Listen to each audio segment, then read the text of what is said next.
position is you want the same kind of doctrine that we've applied in other contexts when we say an official has absolute immunity. And my understanding is that when we say that, we mean for their official acts. Is that right?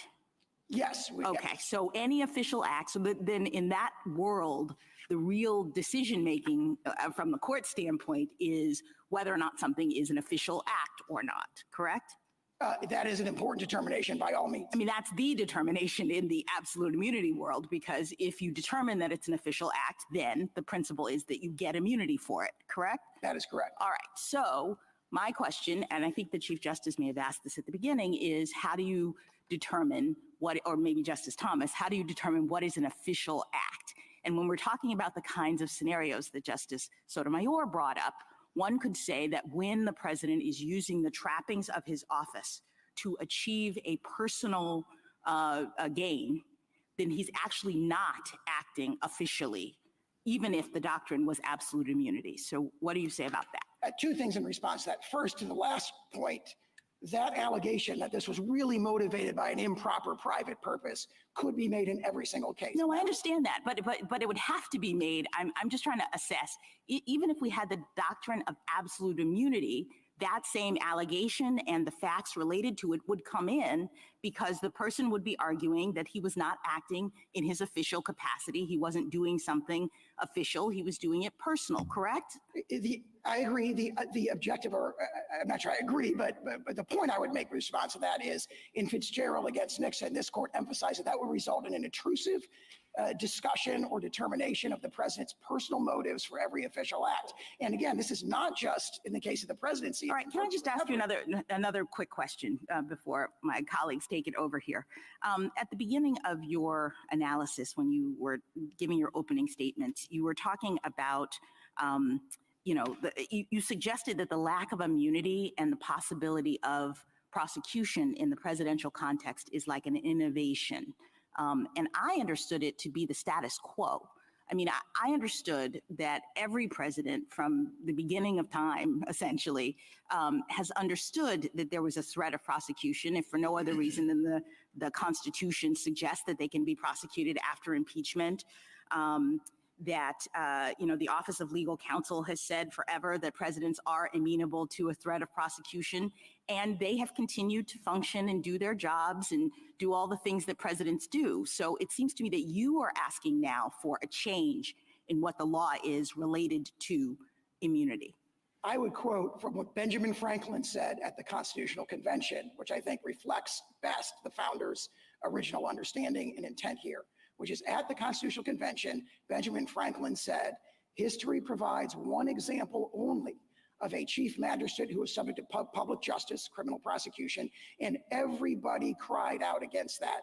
No, I understand, but since Benjamin Franklin, everybody has thought, including the presidents who've held the office, that they were taking this office subject to potential criminal prosecution, no? I don't. I see the opposite. I see all the evidence going the other way. Marbury against Madison, Mississippi against Johnson discussed this broad immunity principle that naturally. So what was up with the pardon? What was up with the pardon for President Nixon? I think that if everybody thought that presidents couldn't be prosecuted, then what was that about? Well, he was under investigation for both private and public conduct at the time, official acts and private conduct. I think everyone has properly understood that the president, since like President Grant's carriage riding incident, everyone has understood that the president could be prosecuted.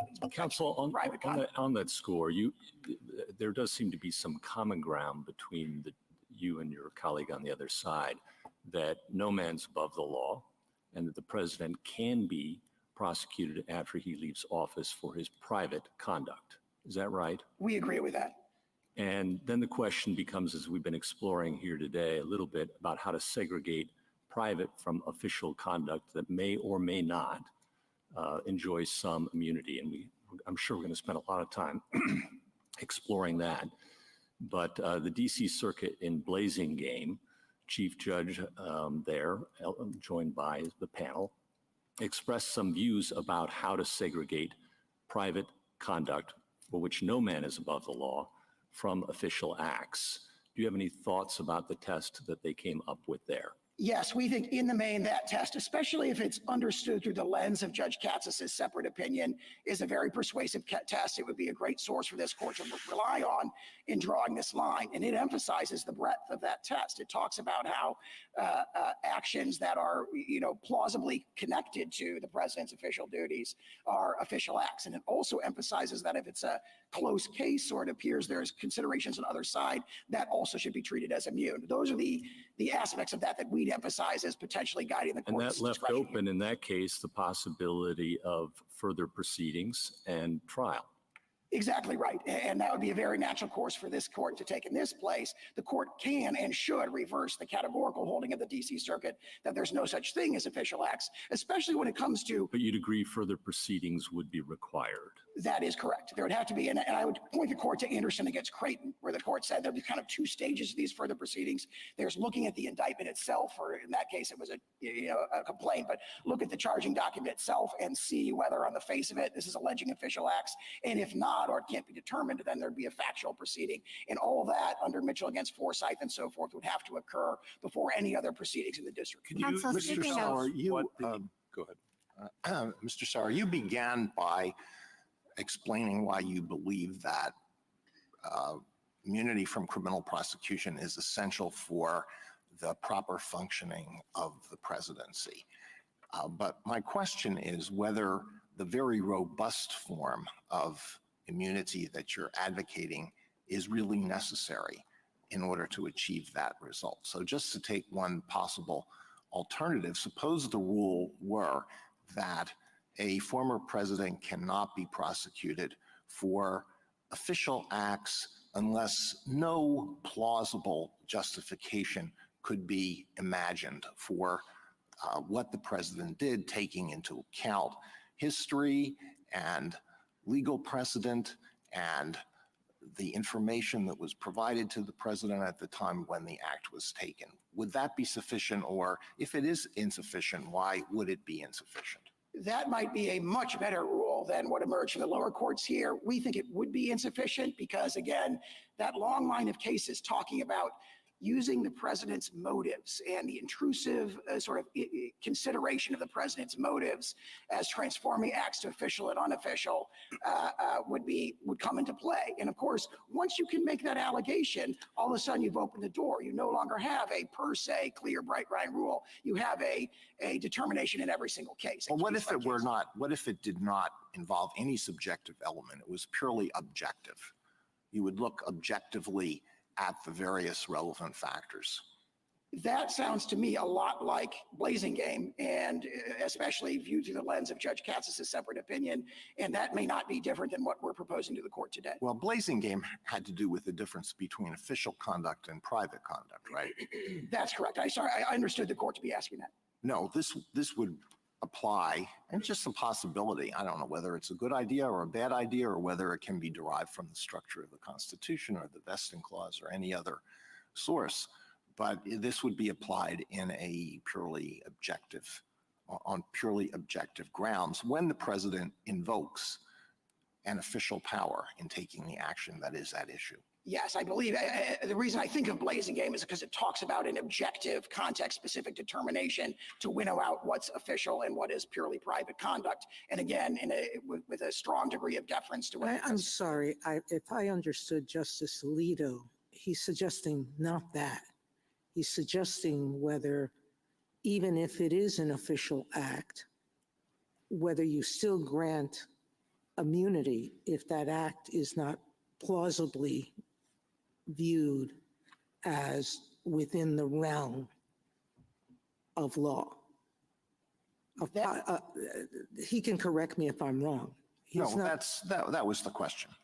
That, I think, would be a superior rule than the categorical denial that emerged in the trial court here. I do think it would. I'm not quite sure why he used the word plausible, because that seems to negate. Might as well give absolute if you're saying plausible, because anybody could argue plausibility. We don't even require plausible. We require reasonable in qualified immunity. So.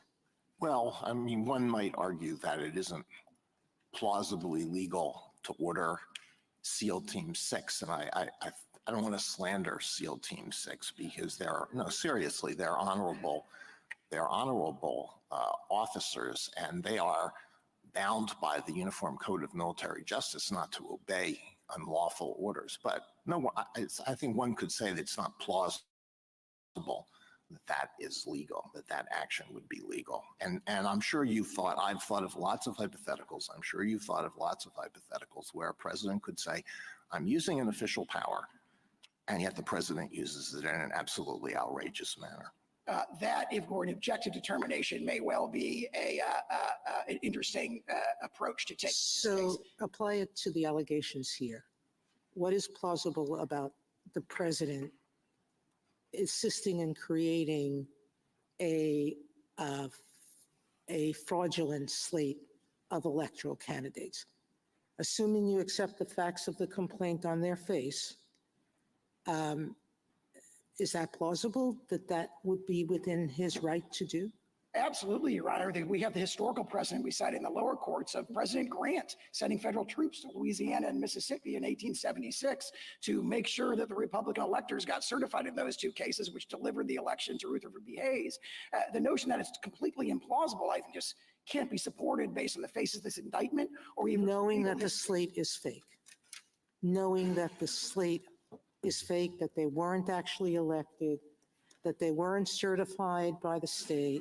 He knows all those things. The indictment itself alleges, I dispute that characterization. The indictment affixes the word label to the so-called fraudulent electors. It affixes the word fraudulent, but that's a complete mischaracterization. On the face of the indictment, it appears that there was no deceit about who had emerged from the relevant state conventions, and this was being done as an alternative basis. But I want to address a more higher level point, a fundamental point, which is that, as Justice Alito's question indicated, there's a whole series of structural checks other than criminal prosecution that are designed to deter these kind of, outlandish scenarios or extraordinarily obviously illegal things. And that's been viewed in this court's opinions going all the way back to at least Martin. Where do you think the D.C. Circuit went wrong in how it determined what was official versus what's personal? Well, I read the opinion below in this particular case as adopting a categorical view. It does not matter is the logic of their opinion, because there is no immunity for official acts, and therefore,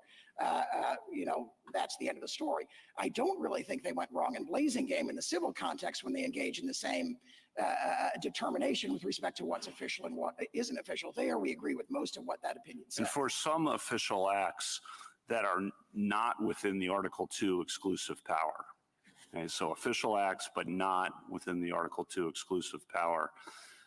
Even for those, I assume you would think that a clear statement has to be required, a clear statement in the statute covering the president if the president's official acts are going to be criminalized. Absolutely. Obviously, the issue is, at the highest possible level when it comes to the unrestrictable powers, like as in this indictment, the Well, I'm assuming the exclusive powers are walled off and can't be prosecuted before there's a lot of official powers that are not exclusive to the president under his Article 2 authority. But for those, I understood you to be saying at a minimum, there would need to be a clear statement in the statute referencing the president so that the president's on notice and can conduct himself or herself accordingly. That's absolutely correct. And that'd be consistent both with Franklin and Public Citizen and cases, a long series of other clear Can statements. I follow up on Can I that? ask Because you, go ahead. Go ahead. So you concede that private acts don't get immunity. We do. Okay. So in the special counsel's brief on pages 46 and 47, he urges us, even if we were to decide or assume that there was some sort of immunity for official acts, that there were sufficient private acts in the indictment for the case to go back and the trial to begin immediately. And I want to know if you agree or disagree about the characterization of these acts as private. Petitioner turned to a private attorney, was willing to spread knowingly false claims of election fraud to spearhead his challenges to the election results. Private? As alleged, we dispute the allegation, but Of that course. sounds private to me. Sounds private. Petitioner conspired with another private attorney who caused the filing in court of a verification signed by petitioner that contained false allegations to support a challenge. That Private. also sounds private. 3 private actors, 2 attorneys, including those mentioned above, and a political consultant helped implement a plan to submit fraudulent slates of presidential electors to obstruct the certification proceeding, and petitioner and a co-conspirator attorney directed that effort. You read it quickly. I believe that's Yeah. private. I don't want to, So those acts you would not dispute. Those were private, and you wouldn't raise a claim that they were official. as characterized, what we would say, Your Honor, if I may, what we would say is official is things like meeting with the Department of Justice to deliberate about who's going to be the acting Attorney General of the United States. Sure. Communicating with the American public, communicating with Congress about matters of enormous Thank you. concern. Thank you. Thank you, counsel. And what is the consequence in terms of going forward with your acknowledgement that those are private acts as opposed to official acts? If you look at the indictment here, there's a bunch of acts that we think are just clearly official. There may be allegations that mostly relate to what the government has described here as private aim or private end, and the court should remand or address itself, but remand for a Brewster-like determination, which is what's official and what's private. The official stuff has to be expunged completely from the indictment before the case can go forward, and there has to be a determination, at least on remand, of what's official, a 2-stage determination of what's official and what's private. Well, if you expunge the official part from the indictment, how do you, I mean, that's like a one-legged stool, right? I mean, giving somebody money isn't bribery unless you get something in exchange. And if what you get in exchange is to become the ambassador to a particular country, that is official, the appointment that's within the president's prerogatives. The unofficial part is I'm going to get $1 million for it. So if you say you have to expunge the official part, how does that go forward? This particular indictment, where we say virtually all the overt conduct is official, we don't believe it would be able to go forward. I mean, there could be a case where it would, but if you look at even the government's brief in this case, divides up the indictment into things that, other than the electors' allegations, don't really they haven't disputed that they are official acts, but what they do is say, well, we tie it all together by characterizing it as done, and these are the allegations that the court just referred to, by an improper private aim or private end. Again, that's their words, and that just runs loggerheads, dead set against this court's case law, saying you don't look at, with immunity determinations, the improper motivation or purpose. Thank you. Justice Thomas? Mr. Sari, in assessing the official acts of a president, do you differentiate between the president acting as president and the president acting as candidate?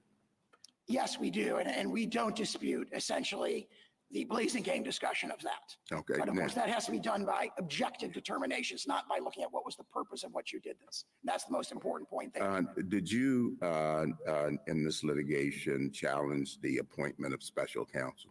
Not directly. We have done so in the Southern District of Florida case, and we totally agree with the analysis provided by Attorney General Meese and Attorney General Mukasey. And it points to a very important issue here, because one of their arguments is, of course, that, we should have this presumption of regularity. That runs into the reality that we have here an extraordinary prosecutorial power being exercised by someone who was never nominated by the president or confirmed by the Senate at any time.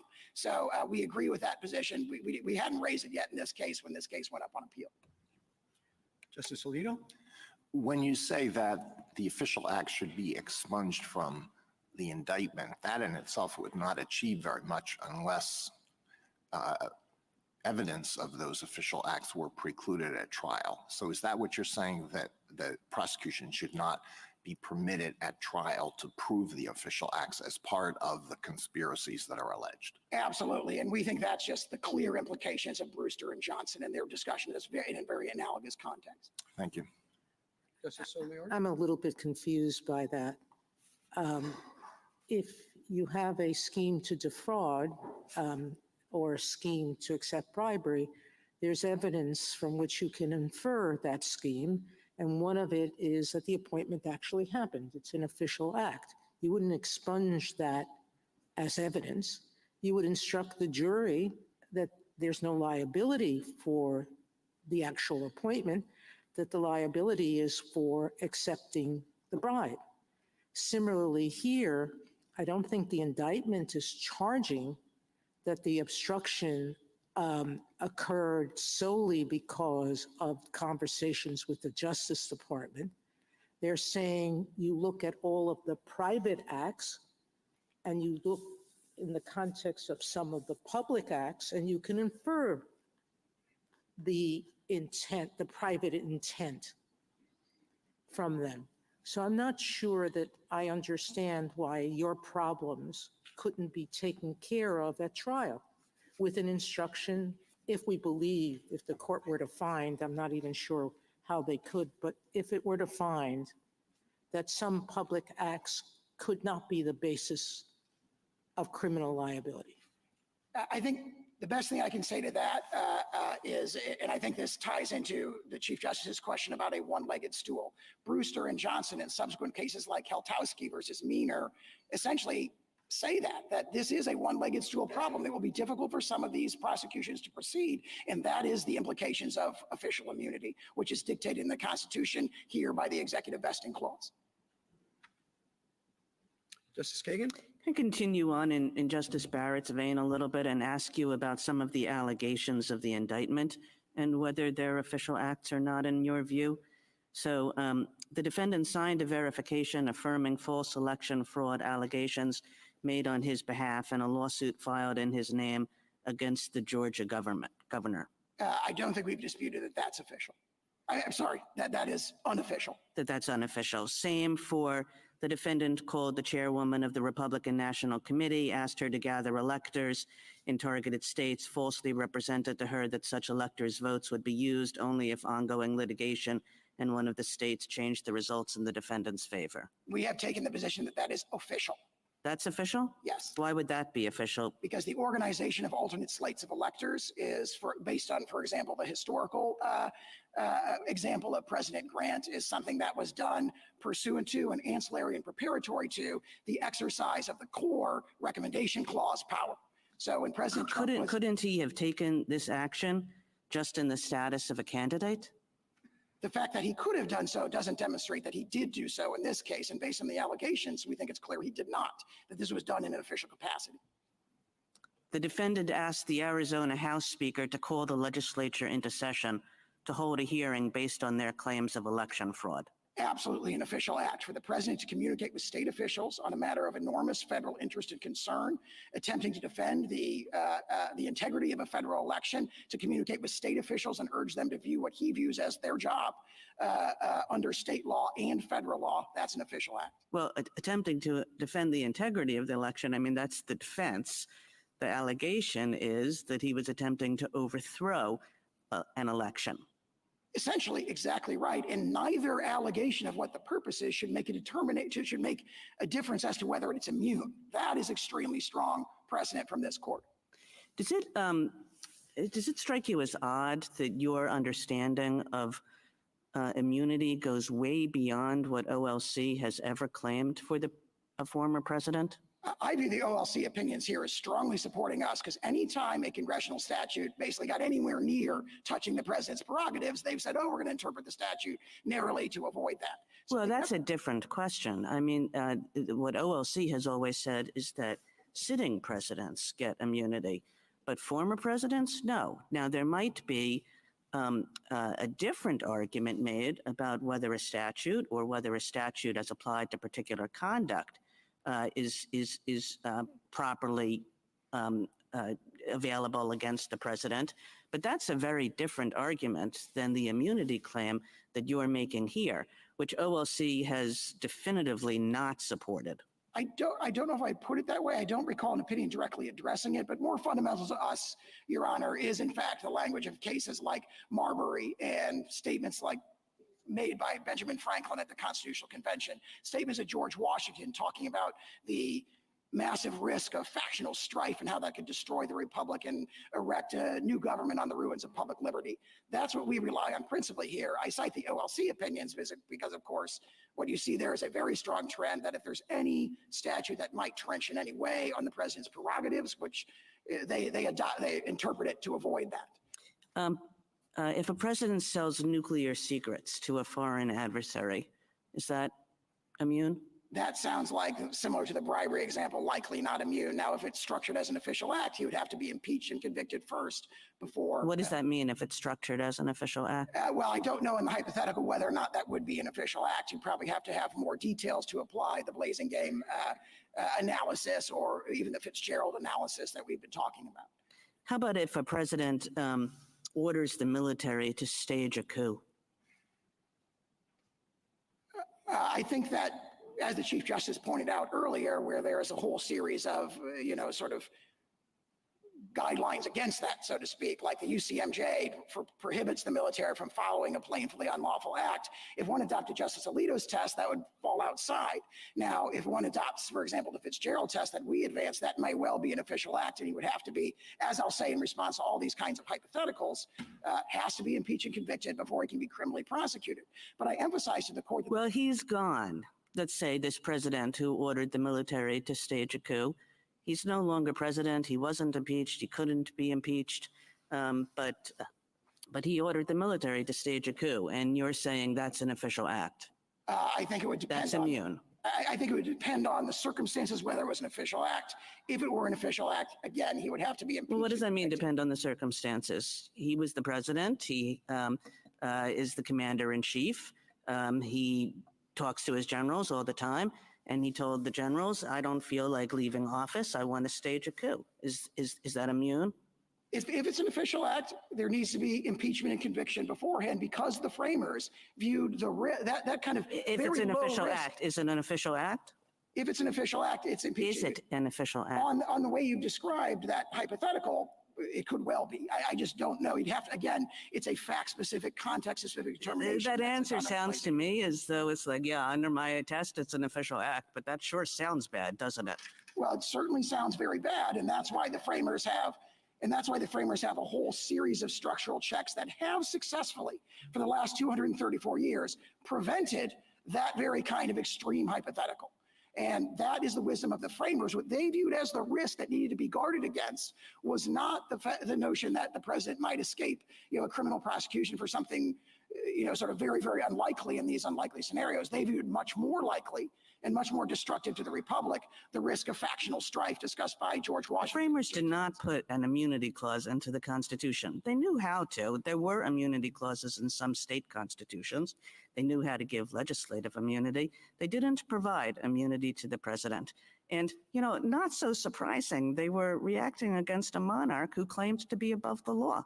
Wasn't the whole point that the president was not a monarch and the president was not supposed to be above the law? I would say two things in response to that. Immunity, they did put an immunity clause in a sense. They put in the executive vesting clause, which was originally understood to adopt a broad immunity principle that's set forth in the very broad language of Marbury against Madison.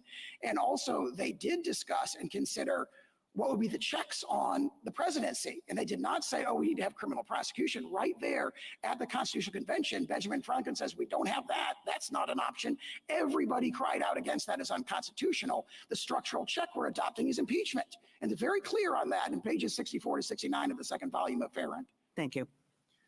Justice Gorsuch? Just returning to the Chief Justice's hypothetical about the ambassador sale and bribery. Congress has a statute that specifically names the president and says he can be criminally prosecuted for bribery, presumably after he leaves office. Outside the core areas that Justice Kavanaugh was talking about, when Congress speaks clearly, couldn't a statute like that, Congress provide a statute like that would allow all manner of evidence to come in to prove the case? I think our position is that would have to be an unofficial act, purely private conduct for that prosecution to go forward. All right, but outside the core areas of executive power, if there is a clear statement from Congress that something is unlawful and it applies to the president, I'm struggling to see why in that case, perhaps the evidence could come in. Yeah, the strongest possible case, in our view, is what you've described as kind of the core executive powers, the unrestrictable powers within the meaning of CELA law. But again, the holding of, for example, Brewster and Johnson that we've relied on doesn't turn on how central it is of a legislative act. It just says if it's an official act, which here we would say applies basically the outer perimeter test of Fitzgerald against Nixon, that doesn't come in. What would happen if presidents were under fear that their successors would criminally prosecute them for their acts in office, whether they're engaged in drone strike, all the hypotheticals? I'm not going to go through them. It seems to me like one of the incentives that might be created is for presidents to try to pardon themselves. Do you have any thoughts about that? That is, didn't think of that until Your Honor asked it. That is certainly one incentive that might be creative. What we think is most important. We've never answered whether a president can do that. Happily, it's never been presented to us.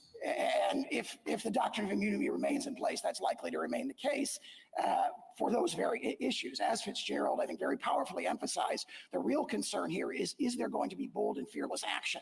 Is the president going to have to make a controversial decision where his political opponents are going to come after him the minute he leaves office? Is that going to unduly deter? Is that going to dampen the ardor of that president to do what our constitutional structure demands of him or her, which is bold and fearless action in the face of controversy?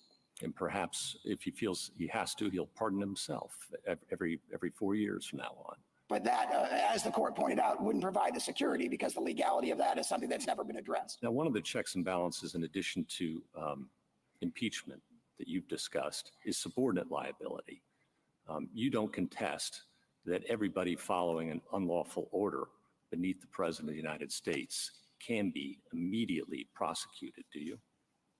I'm sorry, if the court is asking whether they If could the be. president gives an unlawful order, call in the troops, all the examples we've heard, every subordinate beneath him faces criminal prosecution, don't they? That is what Gouverneur Morris said explicitly at the Constitutional Convention, that his coadjutators could be prosecuted. There is an important caveat because, of course, there would have to be a statute that would govern that for them to be prosecuted. Oh, we've got lots of statutes. The criminal law books are replete. But, I mean, do you agree, is that one check that's available? Absolutely. And again, the only caveat that I was making is if that statute was doing what Marbury says you can't do, which is going after the subordinates to restrict, for example, a core executive function, the Franklin Clear Statement Rule might be triggered, and you might not be able to go after that president. So I don't think Congress can say, well, we can't go after the president directly, but we're going to criminalize the way that the president speaks to Congress under the exercise of the recommendations clause, and therefore we're going to put in a criminal statute that says if you provide false information to Congress in carrying out the president's recommendation powers, you can be immediately prosecuted. That would at least be a very difficult question. But the fundamental point of drawing that distinction between the president himself and his coadjutators, in the word of Gouverneur Morris at the Constitutional Convention, is an excellent distinction. Justice Kavanaugh? Just follow up on the OLC opinions question. As you read them, and I think I read them, they articulate a clear statement rule as to this court's cases for covering official acts.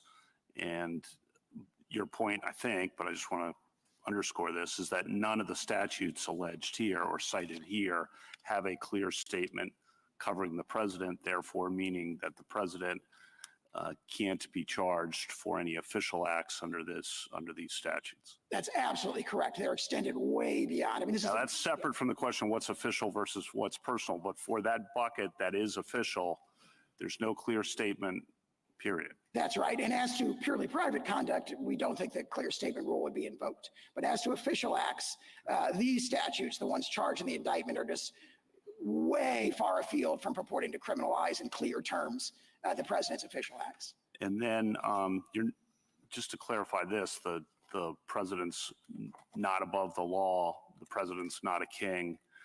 The founders thought that. I think your point in response to that is the president is subject to prosecution for all personal acts, just like every other American for personal acts. The question is acts taken in an official capacity. That's correct. And even those, of course, if there was an impeachment and conviction, could be prosecuted on our view. And we'd emphasize the whole series of structural checks in addition to that, which deter those and have successfully deterred presidential misfeasance for 234 years. Then on the source of immunity, it's not explicit in the Constitution, but also executive privilege is not explicit in the Constitution. Yet in United States versus Nixon, the court unanimously said that the Article 2 executive power in the Constitution encompassed executive privilege, and the same principle presumably would apply to executive immunity being encompassed within that executive power as historically understood. That's absolutely correct. And there's a very telling passage in Free Enterprise Fund where this court talked about how there's a letter from James Madison to Thomas Jefferson at the time of the founding where Madison said, hey, as to the removal power, they did not expressly take this away. So the 1789 Congress understood that it was left in place. So if the original understanding of the executive vesting clause is broad enough to encompass that, it would have to be expressly taken away, which is the opposite of the presumption that they're advancing here. And then lastly, I think you've acknowledged in response to others' questions that some of the acts in the indictment are private, and your view is that some are official. Is it your position then that that analysis of which is which should be undertaken in the first instance by the DC Circuit or the district court? Most likely the district court under the logic of Anderson. Thank you. Justice Barrett? So, Mr. Sauer, you've argued that the impeachment clause suggests or requires impeachment to be a gateway to criminal prosecution, right? Yes, I think that's the plain meaning of that second phrase in the clause. Okay, so there are many other people who are subject to impeachment, including the 9 sitting on this bench. And I don't think anyone has ever suggested that impeachment would have to be the gateway to criminal prosecution for any of the many other officers subject to impeachment. So why is the president different when the impeachment clause doesn't say so? Someone very important has made the opposite suggestion as to the president himself, which is Solicitor General Bork, which is reaffirmed in the OLC opinions on this, where Solicitor General Bork in 1973, as to the issue of the vice president, reviewed the historical materials, and he said the sequence is mandatory only as to the president. That is DOJ's view of the original understanding of the impeachment judgment clause, which is exactly our position. The sequence is mandatory only as to the president. Keep in mind that the criminal prosecution of a president prior to impeachment contradicts, in our view, the plain language of the Constitution, but also hundreds of years of history. And what DOJ admits is the framers' intent. And so we say that that practice, whatever its validity, should not be extended to this novel context where it clashes with the constitutional What if the structure. criminal conduct isn't discovered until after the president is out of office? So there was no opportunity for impeachment. We say the framers assume the risk of under enforcement by adopting these very structural checks. As Justice Scalia said in Morrison against Olson, the separation of powers prevents us from righting every wrong, but it does so that we do not lose liberty. Okay, and the special counsel makes a point that I think is a pretty compelling one. You admit that if the president were successfully impeached, that he could be criminally prosecuted after impeachment, right? Assuming the prosecution was for the same conduct of which he was convicted, not impeached, he must be convicted. That word conviction is right there in the clause. Okay, granted. But you also say that these criminal statutes, unless they explicitly mention the president, don't apply to him. So how can you say that he would be subject to prosecution after impeachment while at the same time saying that he's exempt from these criminal statutes? Well, there are statutes, as they concede, where Congress has purported to do so. 2 or 3. They haven't done a comprehensive review. I think it looks like all they did was text search for president in 18 U.S. Code. Again, under Franklin, that's a very telling indication that the word president is not in the statute. It isn't necessarily a magic word requirement, so to speak. But more fundamentally than that, they concede there are statutes that exist. In addition to that, much impeachment could occur as a result of private conduct. So the impeachment judgment clause does do significant work by authorizing the subsequent prosecution of a president there, because what the framers, if you look at what they're discussing in the thing, or in the Constitutional Convention, is principally concerns about private conduct, which of course we concede are not immune. Okay, so just to pick up Justice Kagan's example of a president who orders a coup, let's imagine that he is impeached and convicted for ordering that coup, and let's just accept for the sake of argument your position that that was official conduct. You're saying that he couldn't be prosecuted for that even after conviction and an impeachment proceeding if there was not a statute that expressly referenced the president and made it criminal for the president? There would have to be a statute that made a clear statement that Congress purported to regulate the president's conduct. Okay, thank you. Justice Jackson? So I think I now understand better your position. In your discussions with Justice Kavanaugh, it became clear that you are saying that for the private acts of a president, there's no immunity, but for the official acts of the president, there is immunity. Is that your position? I agree with that. All right. So one thing that occurs to me is that this sort of difficult line drawing problem that we're having with all of these hypotheticals, is this a private act or a public act, is being necessitated by that assumption. Because of course, if official acts didn't get absolute immunity, then it wouldn't matter. We wouldn't have to identify which are private and which are public, correct? That, in fact, is the approach of the DC Circuit. There's no determination that needs to be Right, made. but I'm just making, so to the extent we're worried about like, how do we figure out whether it's private or public, we have to understand that we're only doing that because of an underlying assumption that the public acts get immunity. So let me explore that assumption. Why is it, as a matter of theory, and I'm hoping you can sort of zoom way out here, that the president would not be required to follow the law when he is performing his official acts? Everyone else, there are lots of folks who have very high-powered jobs, who make a lot of consequential decisions, and they do so against the backdrop of potential criminal prosecution if they should break the law in that capacity. And we understand and we know, as a matter of fact, that the President of the United States has the best lawyers in the world. When he's making a decision, he can consult with pretty much anybody as to whether or not this thing is criminal or not. So why would we have a situation in which we would say that the president should be making official acts without any responsibility for following the law? I respectfully disagree with that characterization. The president absolutely does have responsibility. He absolutely is required to follow the law in all of his official acts. But the remedy for that is the question: could he be subject to personal vulnerability, sent to prison for making a bad decision after he leaves office? But other people who have consequential jobs and who are required to follow the law make those determinations against the backdrop of that same kind of risk. So what is it about the president? I mean, I've heard you say it's because the president has to be able to act boldly, make kind of consequential decisions.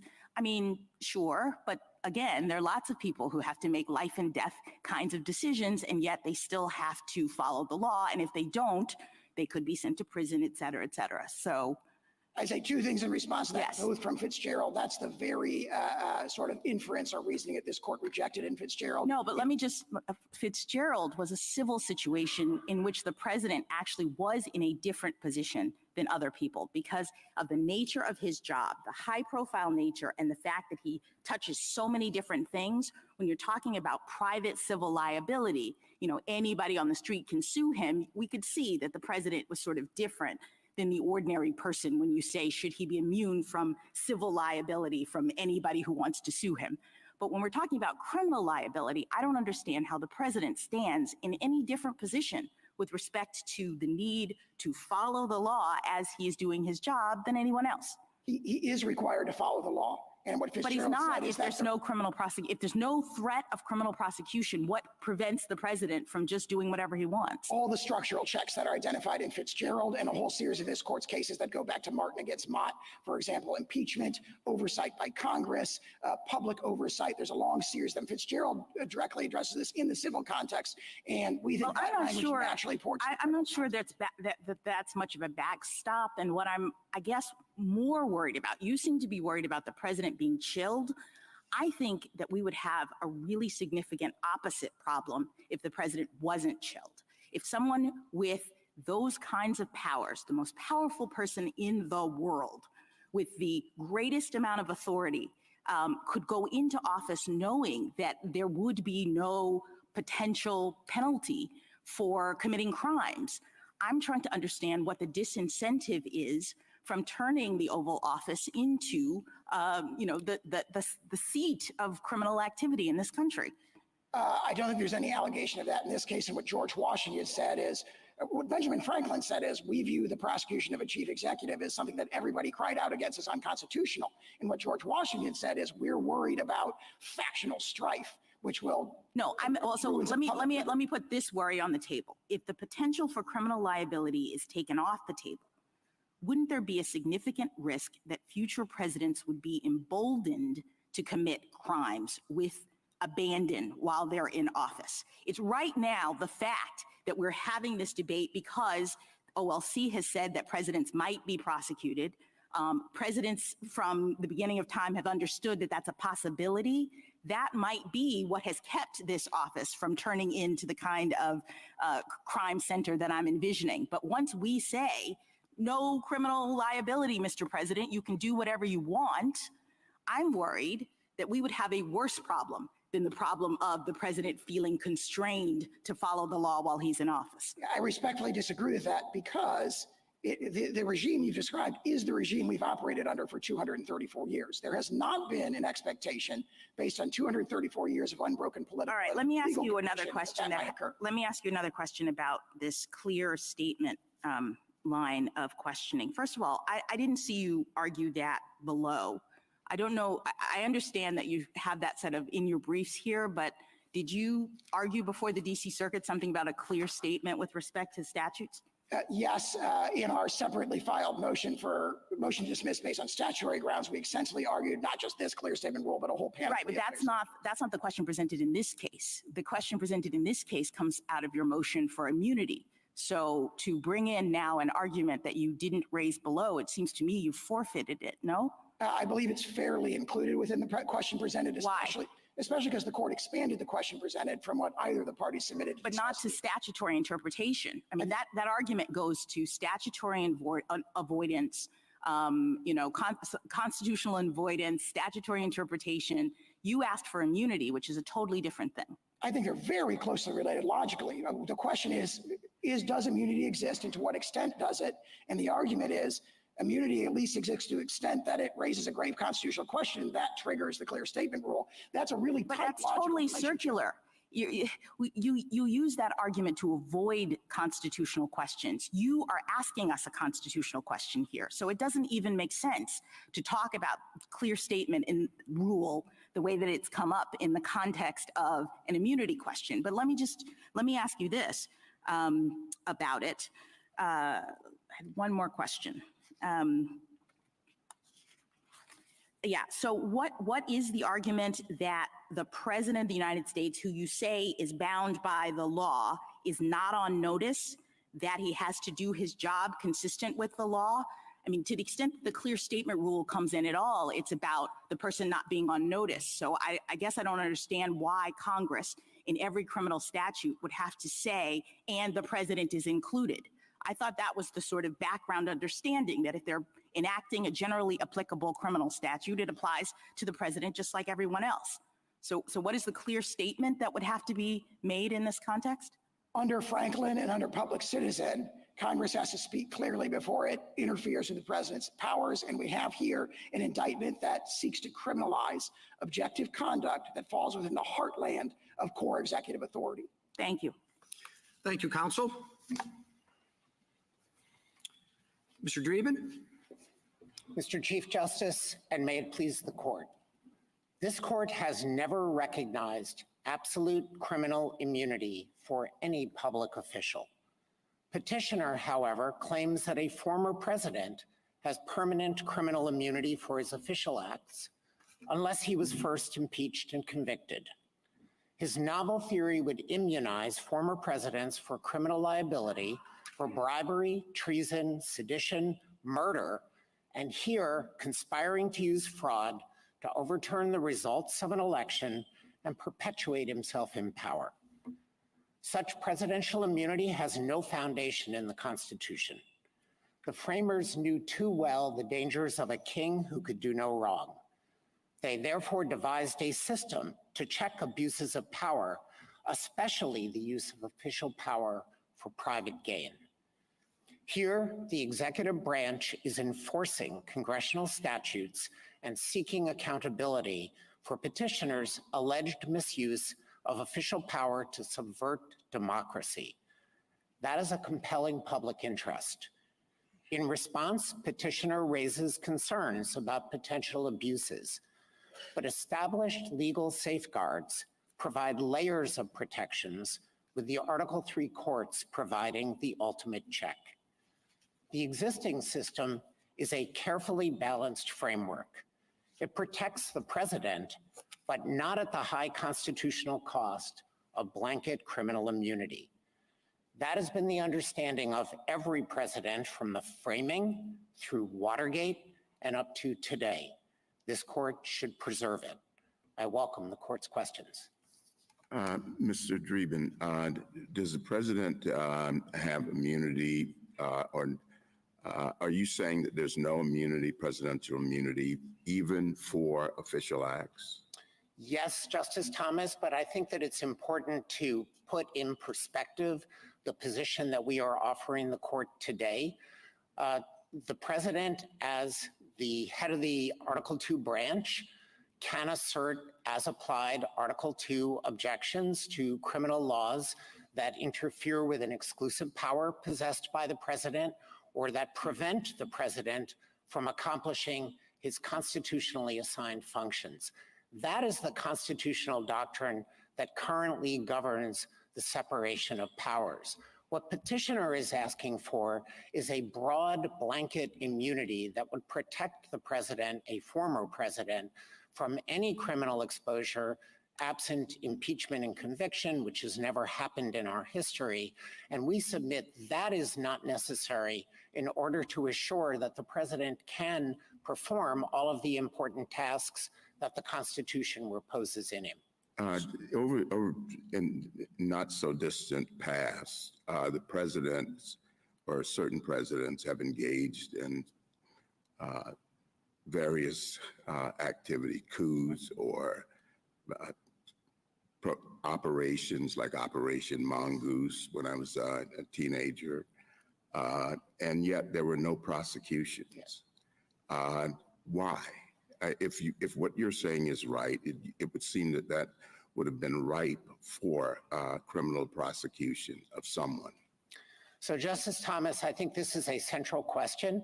The reason why there have not been prior criminal prosecutions is that there were not crimes. And I want to explain why there are layers of safeguards that assure that former presidents do not have to lightly assume criminal liability for any of their official acts. At the outset, there is a statutory construction principle that is applicable here. It arises when there is a serious constitutional question about applying a criminal statute to the president's acts. It is not, and I'm sure that we will discuss this, that no statute can apply to the president in his official capacity absent a designation of the president in it. But there is a principle that if there is a serious constitutional question, courts will strive to construe the statute so that it does not apply to the president. In addition to that, the president, I think has been mentioned earlier, has access to advice from the Attorney General, and it would be a due process problem to prosecute a president who received advice from the Attorney General that his actions were lawful, absent the kind of collusion or conspiracy that itself represented a criminal violation, which I don't really see as being a realistic option. And then if I could say one more thing, because you raised the question about potential overseas taking of life. And the Office of Legal Counsel has addressed this quite specifically. There is a background principle of criminal law called the public authority exception to liability, and it is read into federal law unless Congress takes specific action to oust it, which it never has done as far as I am aware. And in a case in which the president sought to engage in overseas activity that would result in the taking of life, OLC did not say the federal murder statute doesn't apply. That would be the thrust of my friend's argument on clear statement. Instead, OLC went through an extensive analysis on why the public authority defense would prevent it from being considered a violation of law to go after a terrorist, for example. Well, so, the Court of Appeals below, whose decision we're reviewing, said, quote, "A former president can be prosecuted for his official acts because the fact of the prosecution means that the former president has allegedly acted in defiance of the laws." Do you agree with that statement? Well, I think it sounds tautologically true, but I want to underscore that the obligation of a president is to take care that the laws are faithfully executed. Well, I think it sounds tautologically true as well. And that, I think, is the clearest statement of the court's holding, which is why it concerns me. As I read it, it says simply, a former president can be prosecuted because he's being prosecuted. Well, I would not suggest that that's either the proper approach in this case or certainly not the government's approach. A prosecution does, of course, invoke federal criminal law. The allegations have to be presented to a grand jury, which votes upon the indictment. Well, that's what I mean, shortly after that statement in the court, that court's opinion, that's what they said. But there's no reason to worry because the prosecutor will act in good faith. And there's no reason to worry because a grand jury will have returned the indictment. Now, you know how easy it is in many cases for a prosecutor to get a grand jury to bring an indictment, and reliance on the good faith of the prosecutor may not be enough in the some cases. I'm not suggesting here. So if it's tautological, and those are the only protections that the Court of Appeals below gave, and that is no longer your position, you're not defending that position, why shouldn't we either send it back to the Court of Appeals or issue an opinion making clear that that's not the law? Well, I am defending the Court of Appeals judgment, and I do think that there are layered safeguards that the court can take into account that will ameliorate concerns about unduly chilling presidential conduct. That concerns us. We are not endorsing a regime that we think would expose former presidents to criminal prosecution in bad faith, for political animus, without adequate evidence. A politically driven prosecution would violate the Constitution under Waite versus United States. It's not something within the arsenal of prosecutors to do. Prosecutors take an oath, the Attorney General takes an oath. So well, I don't want to overstate Your Honor's concern with potentially relying solely on good faith, but that's an ingredient. And then the courts stand ready to adjudicate motions based on selective prosecution, political animus. This court relied on those very protections in the Vance case just 2 years ago. But what concerns me is, as you know, the Court of Appeals did not get into a focused consideration of what acts we're talking about or what documents we're talking about because of its adoption of what you termed, and I agree quite correctly, as a tautological statement, because the fact of prosecution was enough to take away any official immunity. The fact of prosecution, they had no need to look at what courts normally look at when you're talking about a privilege or immunity question. Well, I think I would take issue, Mr. Chief Justice, with the idea of taking away immunity. There is no immunity that is in the Constitution unless this court creates it today. There certainly is no textual immunity. We do not submit that that's the end of the story. United States versus Nixon wasn't a textually based case, neither was Nixon versus Fitzgerald. We endorse both of those holdings. But what is important is that no public official has ever had the kind of absolute criminal immunity that my friend speaks of, even with respect to the speech or debate clause. It's very narrow. It's focused on legislative acts. It's not focused on everything that a congressman does. And it responds to a very specific historical circumstance that basically involved the two other branches potentially harassing legislators and preventing them from doing their jobs. That's why it ended up in the Constitution.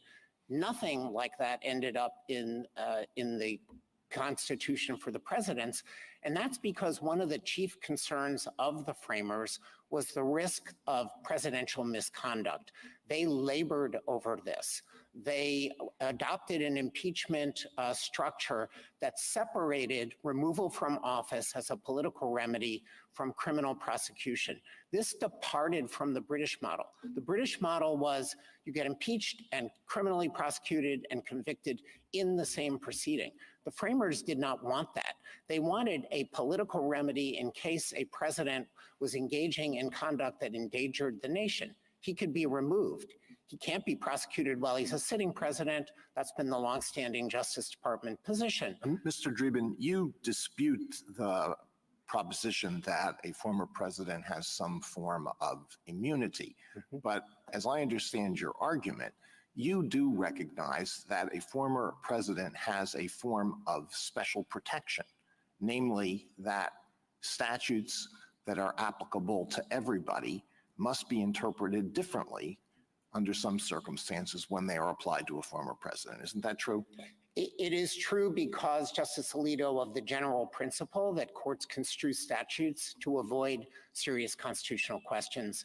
And that has been the longstanding practice of the Office of Legal Counsel in the Department of Justice. All right, so this is more, I think, than just a quarrel about terminology, whether what the former president gets is some form of immunity or some form of special protection, because it involves this difference, which I'm sure you're very well aware of. If it's just a form of special protection, in other words, statutes will be interpreted differently as applied to a former president, then that is something that has to be litigated at trial. The former president can make a motion to dismiss and may cite OLC opinions, and the district court may say, well, that's fine. I'm not bound by OLC, and I interpret it differently, so let's go to trial. And then there has to be a trial, and that may involve great expense, and it may take up a lot of time. And during the trial, the former president may be unable to engage in other activities that the former president would want to engage in. And then the outcome is dependent on the jury, the instructions to the jury, and how the jury returns a verdict, and then it has to be taken up on appeal.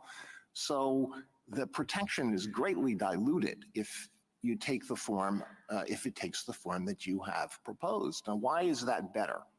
It's better because it's more balanced. The blanket immunity that petitioner is arguing for just means that criminal prosecution is off the table unless he says that impeachment and conviction have occurred. Those are political remedies that are extremely difficult to achieve in a case where the misconduct occurs close to the end of a president's term. Congress is unlikely to crank up the machinery to do it. And if the impeachment trial has to occur after the president has left office, there's an open question about whether that can happen at all. So you're arguing against most far-reaching aspects of Mr. Sauer's argument, right? that is correct. And let me turn then to why. Well, what about, to unpack it a little more, do you agree that there's some aspects of Article 2 presidential power that are exclusive and that Congress cannot regulate and therefore cannot criminalize? Absolutely. Okay. For other official acts that the president may take that are not within that exclusive power, assume for the sake of argument, this question, that there's not blanket immunity for those official acts, but that to preserve the separation of powers, to provide fair notice, to make sure Congress has thought about this, that Congress has to speak clearly to criminalize official acts of the president by a specific reference. That seems to be what the OLC opinions suggest. I know you have a little bit of a disagreement with that, and what this court's cases also suggest. So, Justice Kavanaugh, I'd like to take all of those in turn because I don't think this court's cases speak that broadly. I definitely don't think that the Office of Legal Counsel opinions stand for this broad proposition that unless the president is specifically named, he's not in the statute. And I don't think that that's necessary in order to afford adequate protection for the president's valid Article 2 functions. When you said unless, sorry to interrupt, but I want to just get this out and you can incorporate it in the answer. You said unless there's a serious constitutional question. Correct.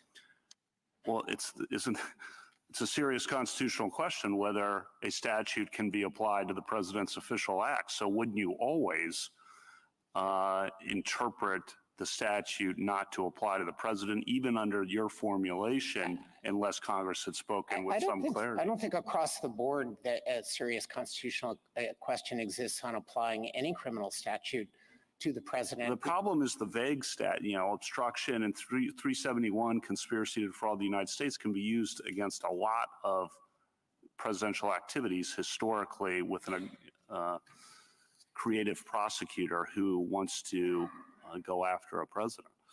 Well, let me try to backtrack a little bit. That's what we're talking about historically, is the risk that, and going forward, the risk. So you can take all of that. I think that the question about the risk is very serious. And obviously, it is a question that this court has to evaluate.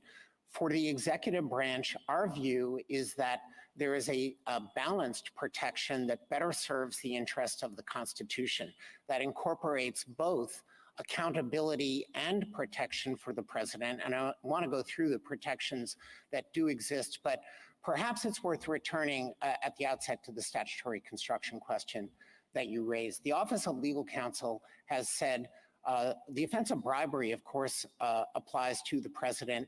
It does not name the president. Justice Gorsuch, Section 201 does not specifically name the president. I would assume that's personal. So well, I think that that's what Brewster said.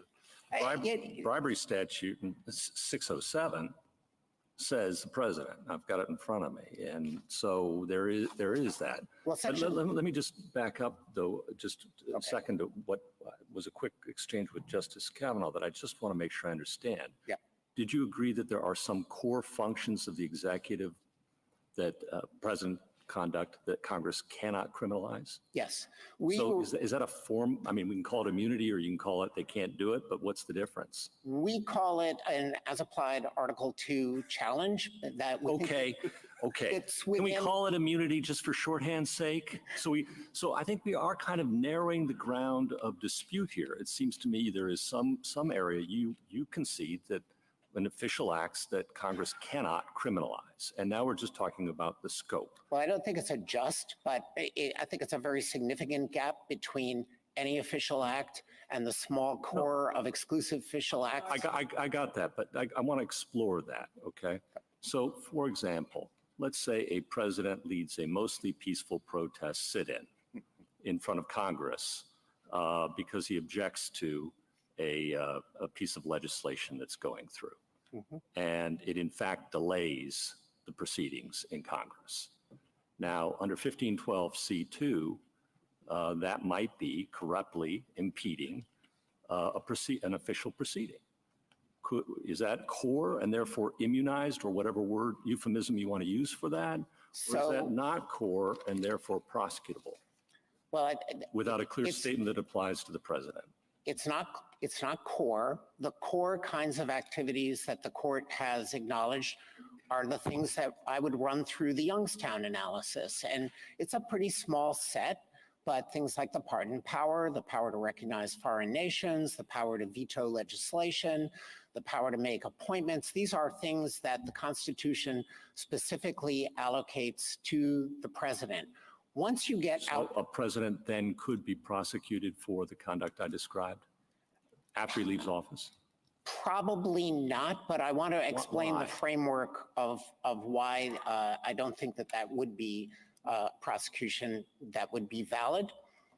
First, I think you need to run through all of the sort of normal categories of analysis.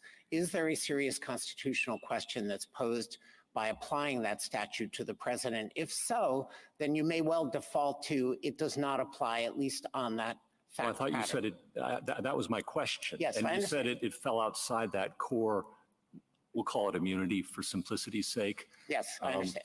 But there's so a they separate couldn't- category. Okay, so why couldn't he be prosecuted for leading a civil rights protest in front of the Capitol that delays a vote on a piece of important legislation? So I think what you need to do is run through all of the very president-specific protective layers of analysis. So one of them is whether the statute would be construed not to apply to his conduct, even if it's not part of that small core of things that Congress can't regulate at all, if it operates to prevent the president from fulfilling his Article No, 2. he could have given speeches against it. He did. Yes. But he did something more, and it corruptly impeded and sought to influence an official proceeding. Well, so I don't know. We're starting with the layers, I think, of protection, and we're now down through whether the statute would be construed to apply to him. Then there'd be a question of Assume whether it does. I will assume it. Then there's a question of whether he has the state of mind necessarily to Assume he violate does. Corrupt. Okay. Nobody knows what corrupt intent means. We've been around that tree it. We will twice already. probably find out. And maybe it means that he knows that he was doing wrong, is what the Perhaps. government told us. Right. He knows he's doing wrong. He knows he shouldn't be up there blocking a congressman from. Well, let me get to the next layer then, which is that the president does have access to the attorney general to provide legal advice and regularly gets legal advice from the attorney general on the lawful scope of the president's activities. We could go down two tracks here. One is that the attorney general advises him that as an incident of his Article 2 authority and in carrying out the functions of the presidency, he can lawfully participate in that protest. It's kind of the First Amendment analog to the president's official powers, which the court is exploring in other cases. Alternatively, the attorney general could advise him, I'm sorry, Mr. President, there's nothing in the language of this statute that carves you out. I don't see a serious constitutional question in it because you don't have to do that. And I would advise you not to violate the then he could criminal be law. prosecuted. No.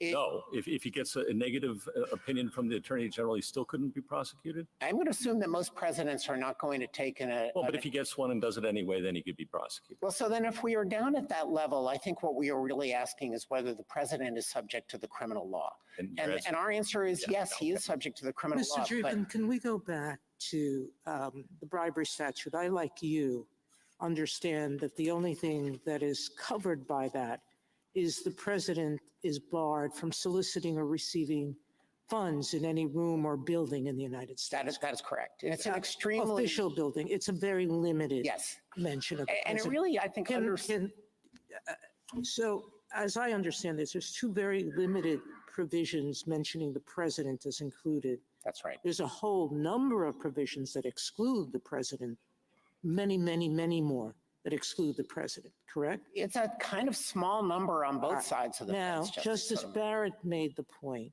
that if we say a president can't be included in a criminal law unless explicitly named, then that would bar the Senate from impeaching him for high crimes or misdemeanor, because that means that he's not subject to the law at all, correct?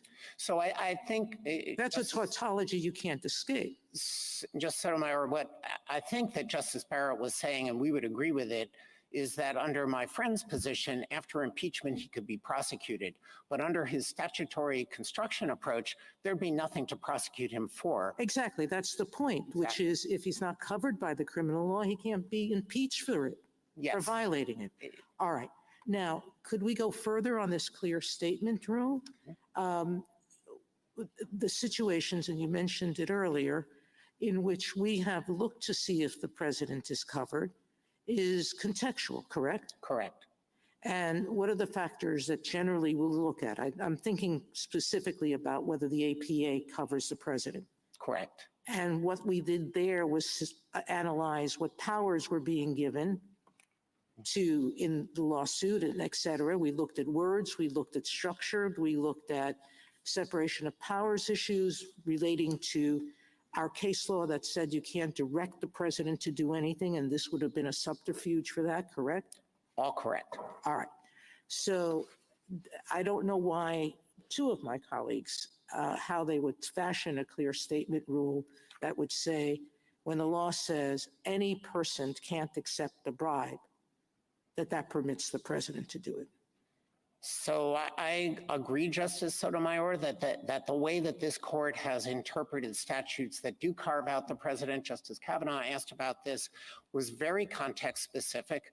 The Franklin case basically involved a holding that We are highly unlikely to say that the president is an agency, something that the government said would be a peculiar understanding of agency, when the effect of it would be that we would review the president's decisions under statutes for abuse of discretion, which is a very extraordinary thing to do. I think even going back to Marbury, this is perhaps a point on which I agree with my friend. Marbury says discretionary acts of the president are not the kind of thing that the court reviews. All right, could I go back to your brief and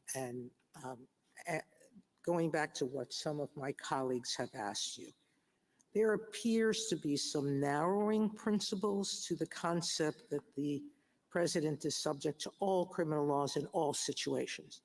Correct. You agree that if it affects core powers, then he would not be subject to any laws that attempted to limit those core powers, That is correct? right.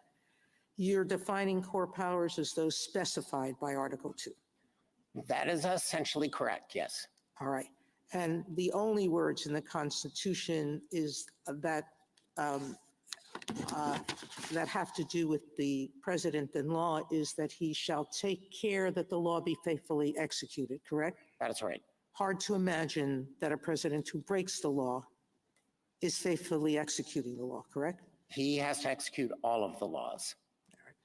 Well, Counsel- Mr. Dreeben, do you really, I mean, presidents have to make a lot of tough decisions about enforcing the law, and they have to make decisions about questions that are unsettled, and they have to make decisions based on the information that's available. Do you really, did I understand you to say, well, you know, if he makes a mistake, he makes a mistake, he's subject to the criminal laws just like anybody else? You don't think he's in a special, a peculiarly precarious position?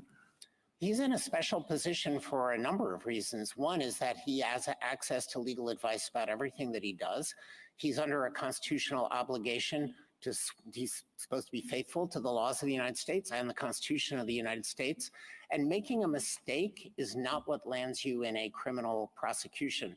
There's been some talk about the statutes that are issued in this case.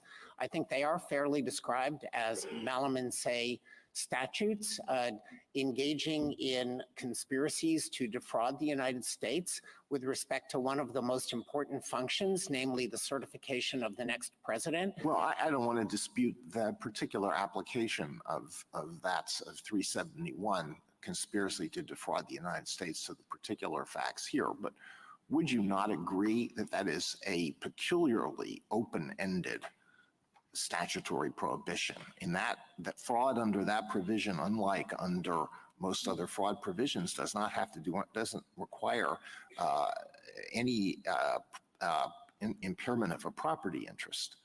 It's designed to protect the functions of the United States government, and it's difficult to think of a more critical function than the certification of who won the election. Yeah, I'm not, as I said, I'm not discussing the particular facts of this case, but it applies to any fraud that interferes seriously with any government operation, right?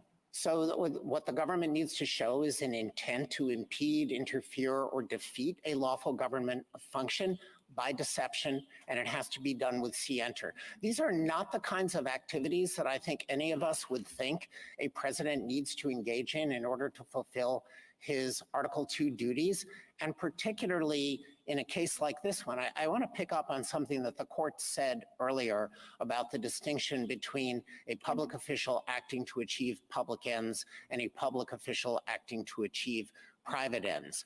As applied to this case, the president has no functions with respect to the certification of the winner of the presidential election.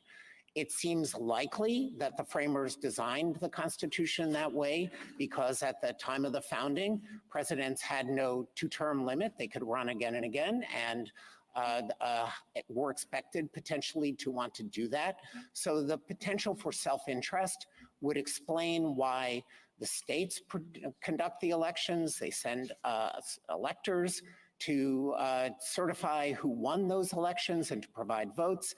And then Congress, in a extraordinary joint session, certifies the vote. And the president doesn't have an official role in that proceeding. So it's difficult for me to understand how there could be a serious constitutional question about saying You can't use fraud to defeat that function.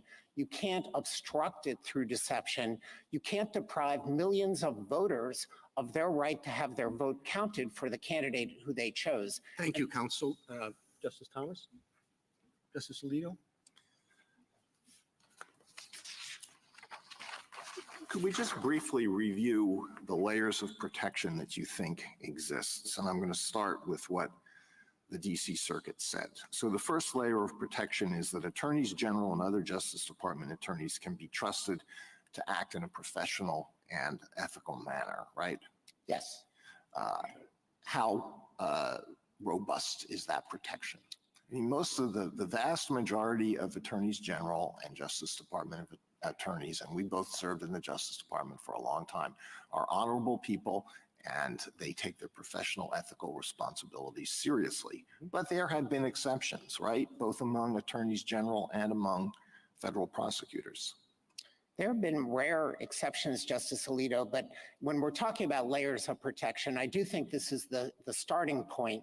And if the court has concerns about the robustness of it, I would suggest looking at the charges in this case. Well, I'm going to talk about this in the abstract because what is before us, of course, does involve this particular case, which is immensely important. But whatever we decide is going to apply to all future presidents. So as for attorneys general, there have been two who were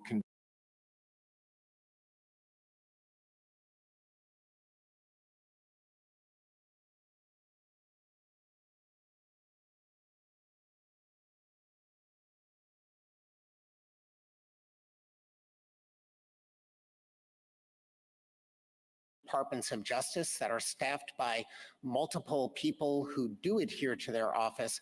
And Justice Alito, if I could the point that I wanted to make about this case does go to the general proposition. The allegations about the misuse of the Department of Justice to perpetuate election fraud show exactly how the Department of Justice functions in the way that it is supposed to. Petitioner is alleged to have tried to get the Department of Justice to send fraudulent letters to the states to get them to reverse electoral results. Yeah, I understand that, Mr. Dreeben. But as I said, this case will have effects that go far beyond this particular prosecution. So moving on to the second level of protection that the DC Circuit cited, federal grand juries will shield former presidents from unwarranted indictments. How much protection is that? Well, it affords two levels of protection. One is the probable cause finding requires evidence. I think some of the fears about groundless prosecutions aren't supported by evidence, and they're not going to get out of the starting gate. I mean, there's the old saw about indicting a ham sandwich.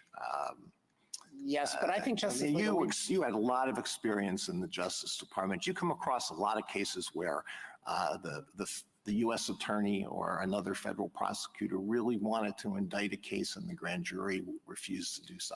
There are such cases. Yes. But I think that the other every level once in a while there's an eclipse too.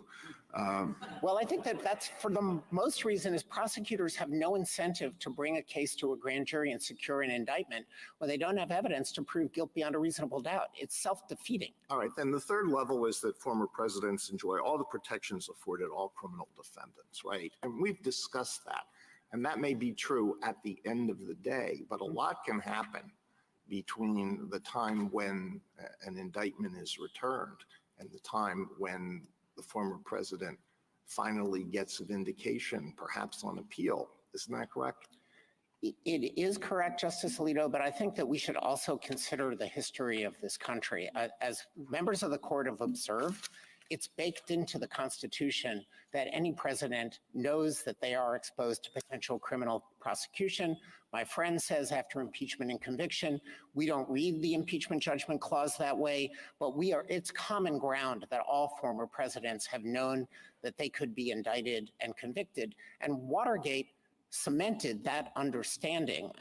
The Watergate smoking gun tape involved President Nixon and H.R. Haldeman talking about and then deciding to use the CIA to give a bogus story to the FBI to shut down a criminal investigation. I mean, Mr. Sauer and others have identified events in the past where presidents have engaged in conduct that might have been charged as a federal crime. And you say, well, no, that's not really true. This is page 42 of your brief. So what about President Franklin D. Roosevelt's decision to intern Japanese Americans during World War II?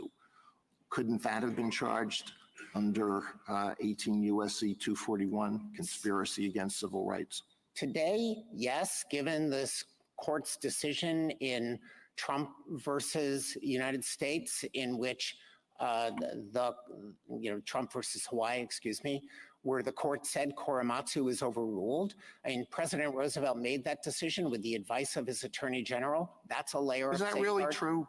I thought Attorney General Biddle thought that there was really no threat of sabotage, as did J. Edgar Hoover. So I think that there is a lot of historical controversy, but it underscores that occurred during wartime. It implicates potential commander-in-chief concerns about the exigencies of national defense that might provide an as-applied Article 2 challenge at the time. I'm not suggesting today, but the idea that a decision that was made and ultimately endorsed by this court, perhaps wrongly, in the Korematsu case, would support criminal prosecution under 241, which requires under United States versus Lanier that the right have been made specific so that there is notice to the president.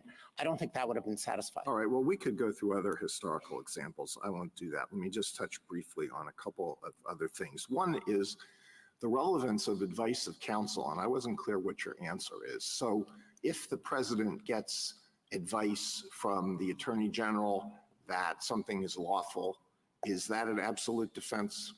Yes, I think that it is under the principle of entrapment by estoppel. This is a due process doctrine that we referred to in our brief, our reply brief in Garland versus Cargill this term at page 19, where we cited authority of this court that if a authorized government representative tells you that what you are about to do is lawful, it would be a root violation of due process to prosecute you for that. And won't that give presidents an incentive to be sure to pick an attorney general who will reliably tell the president that it is lawful to do whatever the president wants to do if there's any possibly conceivable argument in favor of it? So I think the constitutional structure protects against that risk. The president nominates the attorney general and the Senate provides advice and consent. And these are the sort of structural checks that have operated for 200 years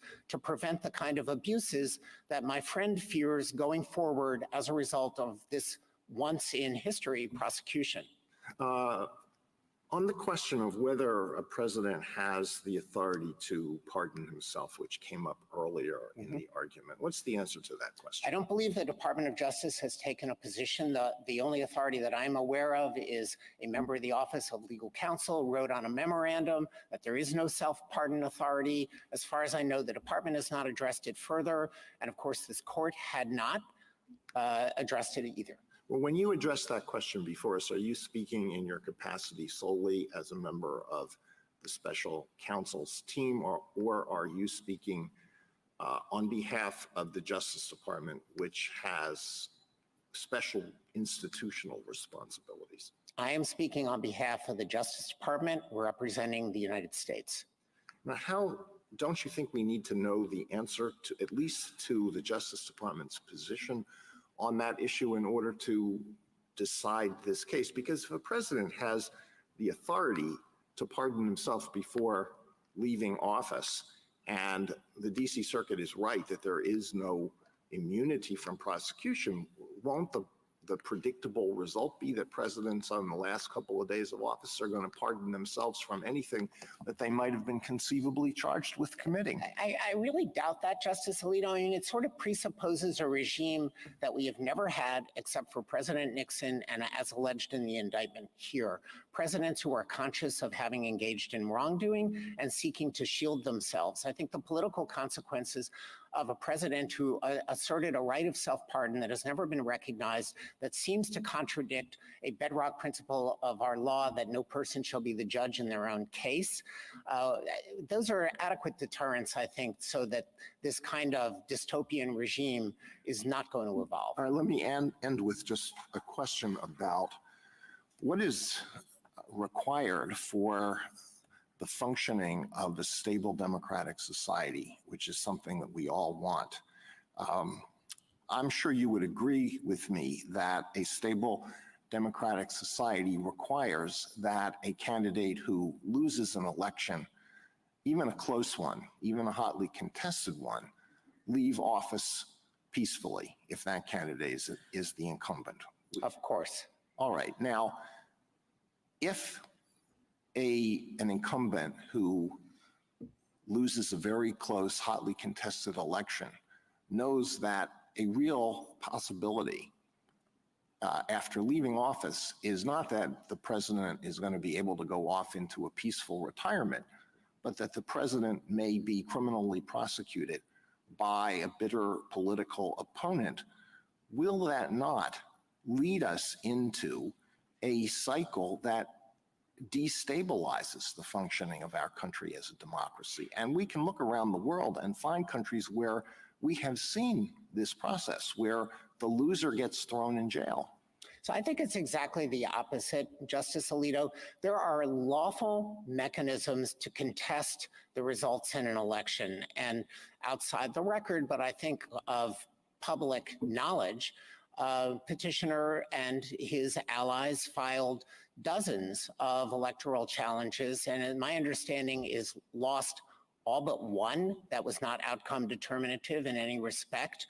There were judges that said in order to sustain substantial claims of fraud that would overturn an election result that's certified by a state, you need evidence, you need proof. And none of those things were manifested. So there is an appropriate way to challenge things through the courts with evidence. If you lose, you accept the results. That has been the nation's experience. I think the court is well familiar with that. Thank you. Justice Sotomayor?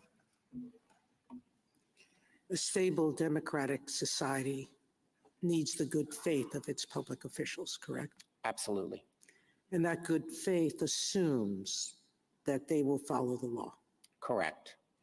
Now, putting that aside, there is no fail-safe system of government, meaning we have a judicial system that has layers and layers and layers of protection for accused defendants in the hopes that the innocent will go free. We fail routinely, but we succeed more often than not. In the vast majority of cases, the innocent do go free. Sometimes they don't, and we have some post-conviction remedies for that. But we still fail. We've executed innocent people. Having said that, Justice Alito went through step by step all of the mechanisms that could potentially fail. In the end, if it fails completely, it's because we've destroyed our democracy on our own, isn't it? It is, Justice Sotomayor, and I also think that there are additional checks in the system. Of course, the constitutional framers designed a separated powers system in order to limit abuses. I think one of the ways in which abuses are limited is accountability under the criminal law for criminal violations. But the ultimate check is the goodwill and faith in democracy. And crimes that are alleged in this case that are the antithesis of democracy, that subvert it, undermine that. An encouragement to believe words that have been somewhat put into suspicion here, that no man is above the law, either in his official or private acts. I think that is an assumption of the Constitution. Justice Kagan? Mr. Dreeben, I want to go through your framework and make sure I understand it. So first, on the small category of things that you say have absolute protection, Yes. that they are core executive functions, Yes. what are those small categories? Pardon power, Pardon, veto, veto, foreign recognition, appointments. Congress cannot say you can't appoint a federal judge who hasn't received, a certain diploma, or hasn't achieved a certain age. There are a few other powers. Is in the Constitution. Commander-in-Chief? Commander-in-Chief is on the list, but I want to add to my answer on that Congress has substantial authority in the national security realm. Congress declares war, it raises armies, it has power over the purse. That's more So of that may be viewed as not really in that core set of functions, which nobody has any power but the president over. Yes, I think that there may be some aspects like directing troops on the field in which the president's power is completely unreviewable. Okay, now in the next category, where we've left the core set behind, Yes. but we're still in the world of official actions, and that's where you say there are various statutory construction rules that might come into play. Correct. But you have characterized those as something different from just saying, oh, look, the statute doesn't say the president, therefore it doesn't apply to the president. That's right. So I wanted to give you an opportunity to say, how that would look, how that analysis would look in a given case. And in the course of responding to that, I'm sort of thinking of something like the OLC opinion, which says bribery. The president can be tried and convicted of bribery, even in the part of the bribery statutes that do not say the president. Why is that true? That is true because there is no serious constitutional question that the president needs to engage in bribery in order to carry out his constitutional functions. And the Office of Legal Counsel pointed out that bribery is enumerated in the impeachment clause. So it falls outside of anything that could be viewed as inherent in the need of Article 2 to function. Do you think the premise of that OLC opinion was that the bribery was simply not official? No. Or is the premise that the bribery was official and still the president could be prosecuted for it? I think that bribery is the kind of hybrid that illustrates the abuse of public office for private gain that we think is paradigmatic of the kinds of things that should be not held to be immune. In a bribery case, the public official cannot extract the bribe without the official power to offer as the quid or the pro, I guess the quo actually. So it really is a crime that can only be committed by public officials who misuse their power. And it was one of the things that was most mistrusted. Many of the acts that are charged in this indictment or that would violate federal criminal law similarly involve the misuse of official power for private gain. So if you were to say like what the line is in this category, like when it is that the statute should be understood as precluding presidential prosecution, and when it is that the statute should be understood as allowing it, what general principles should guide? So the general principles, I think, kind of emerge from looking at what the Office of Legal Counsel has done. So for example, with respect to a federal statute that prohibited appointments to courts of people within certain degrees of consanguinity, the Office of Legal Counsel said this infringes on a very important appointment power of the president, the power to appoint federal judges. It cannot be presumed that Congress intended to do that because it would raise a very serious constitutional question. The president is out. Then there are categories of statutes where the president is in, like, for example, the grassroots lobbying statute. The Office of Legal Counsel wrote an opinion about that, and it said, for the president or other public officials to go out into the world and to promote their programs, that can't be what Congress intended to prohibit. What it did intend to prohibit is using federal funds to gin up an artificial grassroots campaign that gave the appearance of emerging from the people, but it was really top down. And the Office of Legal Counsel said the president and officials who carry out the president's mandates are subject to that statute. So that's a more nuanced one. And the third example that I will give you is the statute that would permit prosecution for contempt of Congress. The Office of Legal Counsel concluded that a good faith assertion of executive privilege as a reason for not providing information to Congress would preclude prosecution because Congress cannot be deemed to have altered the separation of powers in such a manner. I think OLC probably would have gone on to say if Congress tried to do it, it would be deemed unconstitutional. But again, this was a statute that did not specifically name the president, there are only 2 that do that. So the entire corpus of federal criminal law, including bribery offenses, sedition, murder, would all be off limits if it were taken to the extent that some of the questions have suggested. And for the general principle, does it raise a serious constitutional question? And if so, to what extent? Can it be carved out individually? And there may be some instances where the statutes here could be carved out and a particular act could be found to be protected.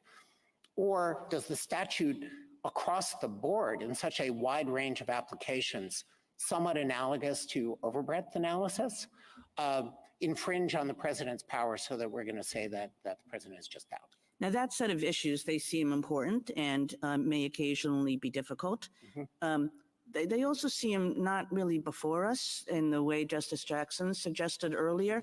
What do you do you think they are before us? We should just clear it up. Here it is. We have a case. What else could we do? How should we deal with this? That there are these lingering issues that go beyond the question of whether there's the kind of absolute immunity that the former president is invoking. So I think the court has discretion to reach that issue, even though Justice Jackson is totally right. It was not raised in the district court and it was not raised in the Court of Appeals. And the analysis that I would use to get there is a fusion of a couple of principles. One is the court has often resolved threshold questions that are a prerequisite to an intelligent resolution of the question presented. So in a case like United States versus Grubbs, for example, the court reached out to decide whether anticipatory warrants are valid under the Fourth Amendment before turning to the question whether the triggering condition for an anticipatory warrant had to be in the warrant. So that's one principle. And then a precedent that bears some analogy to this is Vermont Natural Resources Agency versus United States ex rel Stevens. It was a qui tam case. And the first question was whether a state agency was a person within the meaning of the False Claims Act. And the second question was whether if the state agency was, 11th Amendment immunity kicked in. And the court wrote an analysis of why it could reach both questions. The reaching the person question didn't expand the court's jurisdiction, and it made sense as a matter of constitutional avoidance to do that. There are some considerations that cut against this, and I want to be clear that for overall government equities, we are not wild about parties who raise an immunity case that can be presented to a court on an interlocutory appeal and then smuggling in other issues. So we would want to guide the court not to have an expansive approach to that issue. But the final thing that I would say about this is part of our submission to this court is that the Article 1 branch and the Article 2 branches are aligned in believing that this prosecution is an appropriate way to enforce the law. Congress, by making the law, the current executive by deciding to bring it. And since a building block of that submission is that Congress actually did apply these criminal laws to official conduct, the court may wish to exercise its discretion to resolve that issue. Okay, I have one last set of questions, which has to do with the official unofficial line. Yes. And you heard Mr. Sauer's responses to both Justice Barrett's questions and my questions about what he thinks counts as official here and what he thinks counts as unofficial here. And I'm just wondering what you took from his responses and also how you would characterize what is official and what is not official in this indictment. So I think petitioner conceded that there are acts that are not official that are alleged in the indictment, and we agree with him on all of that. I think I disagree with him on everything else that he said about what is official and what is not. Organizing fraudulent slates of electors, creating false documentation that says, I'm an elector, I was appointed properly, I'm going to send a vote off to Congress that reflects that petitioner won rather than the candidate that actually got the most votes and who was ascertained by the governor and whose electors were appointed to cast votes. That is not official conduct. That is campaign conduct. And I think that the DC Circuit in the Blassingame case did draw an appropriate distinction. A first-term president who's running for re-election can act in the capacity as office seeker or office holder. And when working with private lawyers and a private public relations advisor to gin up fraudulent slates of electors, that is not any part of a president's job. So I'm sorry, there's an allegation in the indictment that has to do with the removal of a Justice Department official. Is that core protected conduct? we don't think that that's core protected conduct. I don't think that I would characterize that episode quite that way. We do agree that the Department of Justice allegations were a use of the president's official power. In many ways, we think that aggravates the nature of this offense. Seeking as a candidate to oust the lawful winner of the election and have oneself certified with private actors is a private scheme to achieve a private end, and many of the co-conspirators alleged in the indictment are private. But for an incumbent president to then use his presidential powers to try to enhance the likelihood that it succeeds makes the crime, in our view, worse. And so in the Department of Justice episode, this occurs very late in the election cycle after many other schemes had failed. And at that point, the petitioner is alleged to have tried to pressure the Department of Justice to send false letters to the states claiming that there were serious election irregularities and that they should investigate who they certified as a president. None of this was true. The Department of Justice officials all said, this is not true. We are not going to do that. And at that point, petitioner is alleged to have threatened to remove the Department of Justice officials who were standing by their oath and replace them with another person who would carry it out. We're not seeking to impose criminal liability on the president for exercising or talking about exercising the appointment and removal power. No, what we're seeking to impose criminal liability for is a conspiracy to use fraud to subvert the election, one means of which was to try to get the Justice Department to be complicit in this. The case would have been no different if petitioner were successful and he had actually exercised the appointment and removal power and it had gone through and those fraudulent letters were sent. It would have made the scheme more dangerous, but it would not have changed the crime. And how do we think about things like conversations with the vice president? In other words, things that if you say it that way, it's clear that they would fall under executive privilege, but how does that relate to the question that we're asking here? So this is one of the most difficult questions for the Department of Justice.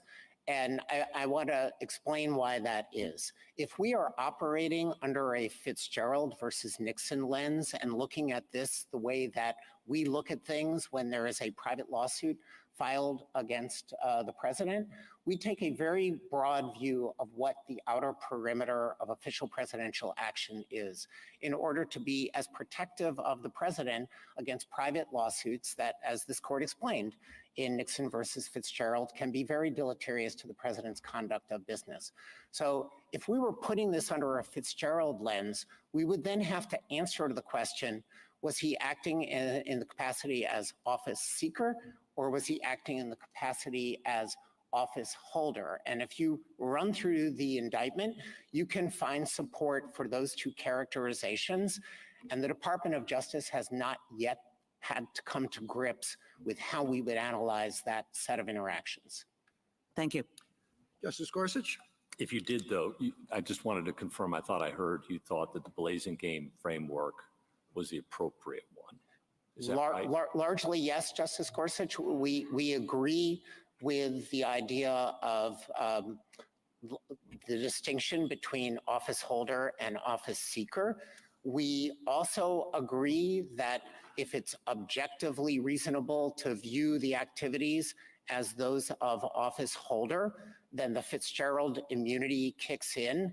I think we would look more at the content of the actual interaction in order to make that determination than Blasingame suggested, at least on the facts of that case, might be appropriate. Can you give me an example of what you have in mind? I'm just trying to understand what nuance you're suggesting. So Blasingame adopted a generally very favorable pro-government framework that we endorse I would have private civil thought, cases. yeah. Okay, not here, because we don't think that Fitzgerald applies in the criminal context. No, I understand that, Okay. but putting that aside, the distinction between official act and private office seeker. Yes. Their test is, you think, good enough for government work?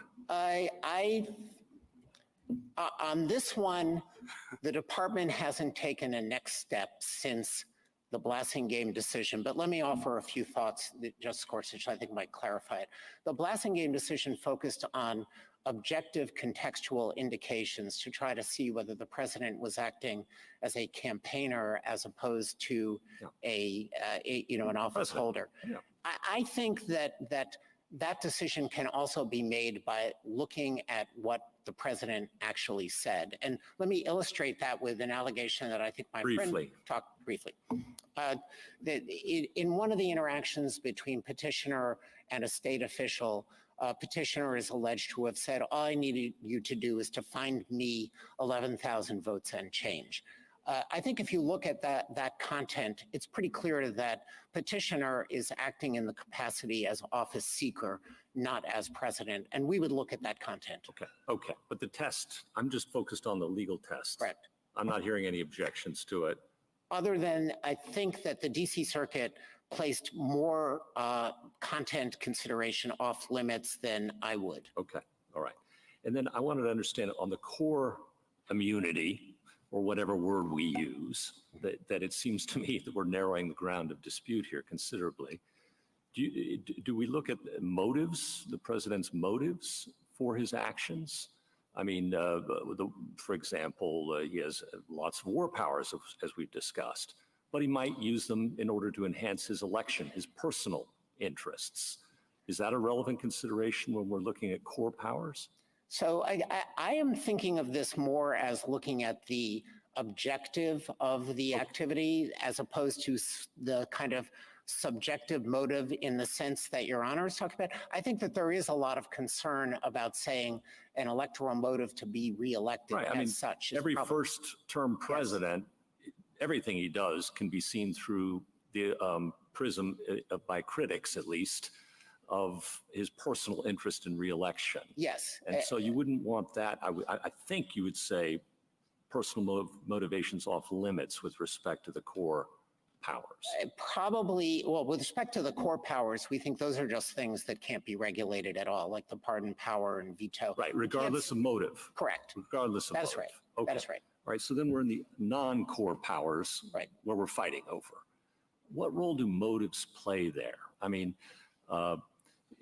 one could remove an appointee that, well, first of all, maybe ask this first, is removing an appointee, a presidential appointee, a core power or a non-core power in your world? So here I might need to differentiate between the principal officers that this court in cases like Myers and Seal of Law has regarded as having a constitutional status of being removable at will from inferior officers where Congress does have some regulatory latitude to impose restrictions on removal. Sure. And a put that aside. Yeah, I understand that. Putting that aside, yes, appointing a principal officer is a core power. I am not prepared to say that there is no potential criminal regulation to say you can't do it for corrupt purposes to enrich yourself, for example. Well, bribery, all right, yes. but that's what I was wondering. Do motives come into the core power analysis or not? And now I'm hearing, I thought I heard no, and now I'm hearing maybe. I think maybe might be a little bit more appropriate because it's not involved in this case. The department has not had to take a position on exactly how these core powers would be resolved under an as-applied constitutional analysis. None is involved in this case. And I guess I'm wondering, and I'm not concerned about this case so much as future ones too, but these non-core powers and maybe core powers where a president is acting with at least in part a personal interest in getting reelected. Everything he does, he wants to get reelected. And if you're allowing in motive to color that, I'm wondering how much is left of either the core or non-core powers. So I would be fine with carving that out and deeming that to be something that's intrinsic in our electoral system.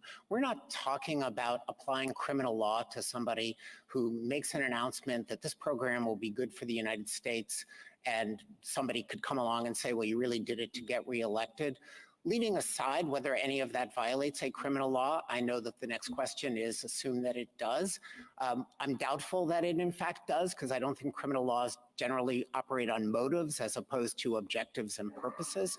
But Well, that- all right, that's- intentions. I mean, you can Yeah, frame a motive as an intention, and intention is a motive, as you well know, every day of the week. Yes. So let's put that aside. I understand. Putting that aside, that really to me falls in a very different category. And it is also So there's some motives or intents that are cognizable and others that aren't. I mean, it's awkward, right? When we look back at like the injunction, back to Marbury in the early cases, you can't enjoin a president. Yeah. Also meant A you couldn't sitting hold him in president. contempt, a right? sitting president. For sure. Just Gorsuch, right. can I try one more time? Well, let me to just clarify. spin this out just a second, Okay. right? And it didn't matter what the president's motives were. We're not going to look behind it. Right. And same thing in Nixon. We said, gosh, Nixon versus Fitzgerald, that's something courts shouldn't get engaged in because presidents have all manner of motives.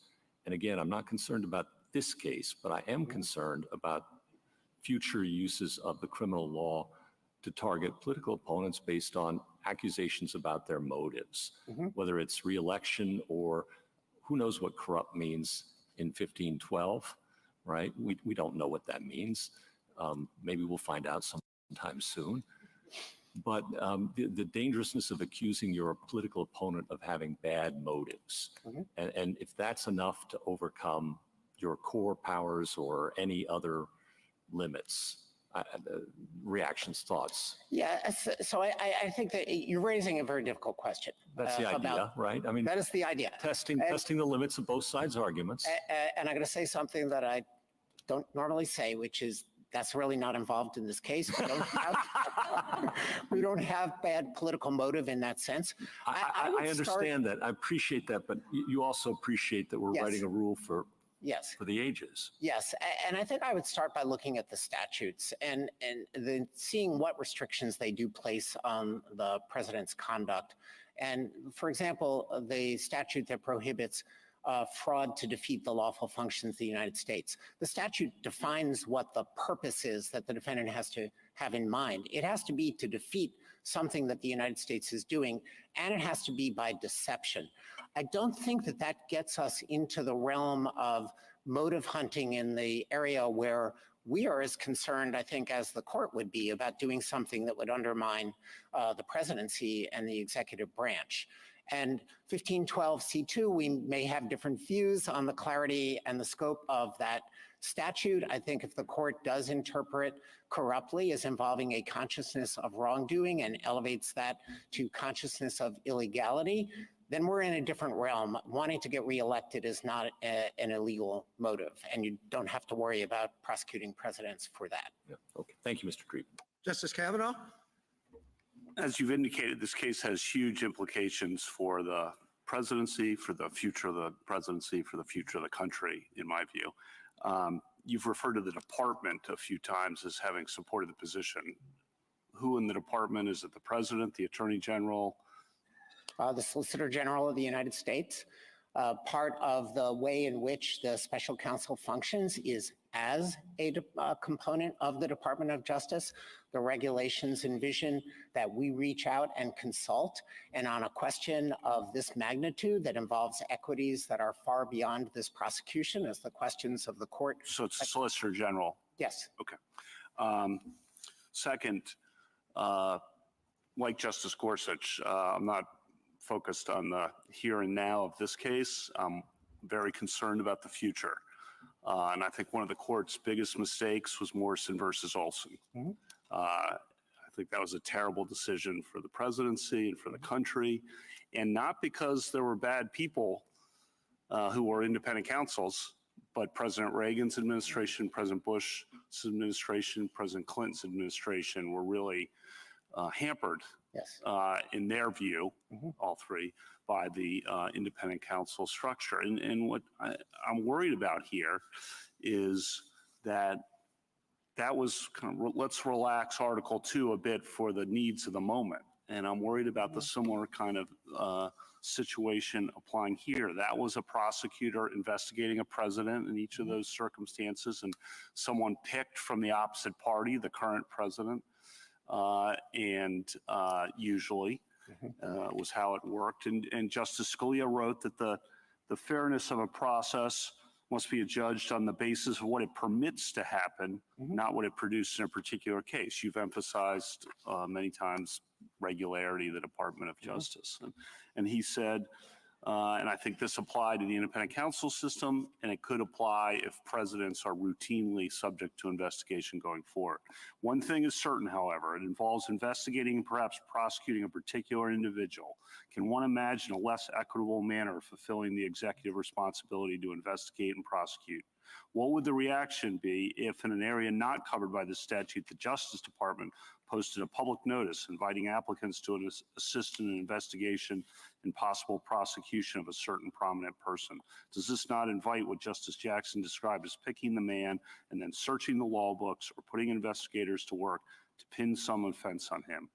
To be sure, the investigation must relate to the area of criminal offense specified by the statute, but that has often been, and nothing prevents it from being very broad. I paraphrased at the end because it was referring to the judges. Yes.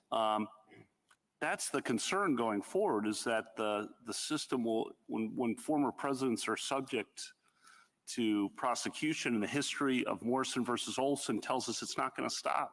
It's going to cycle back and be used against the current president or the next president and the next president and the next president after that. All that, I want you to try to allay that concern. Why is this not Morrison v. Olson redux if we agree with you?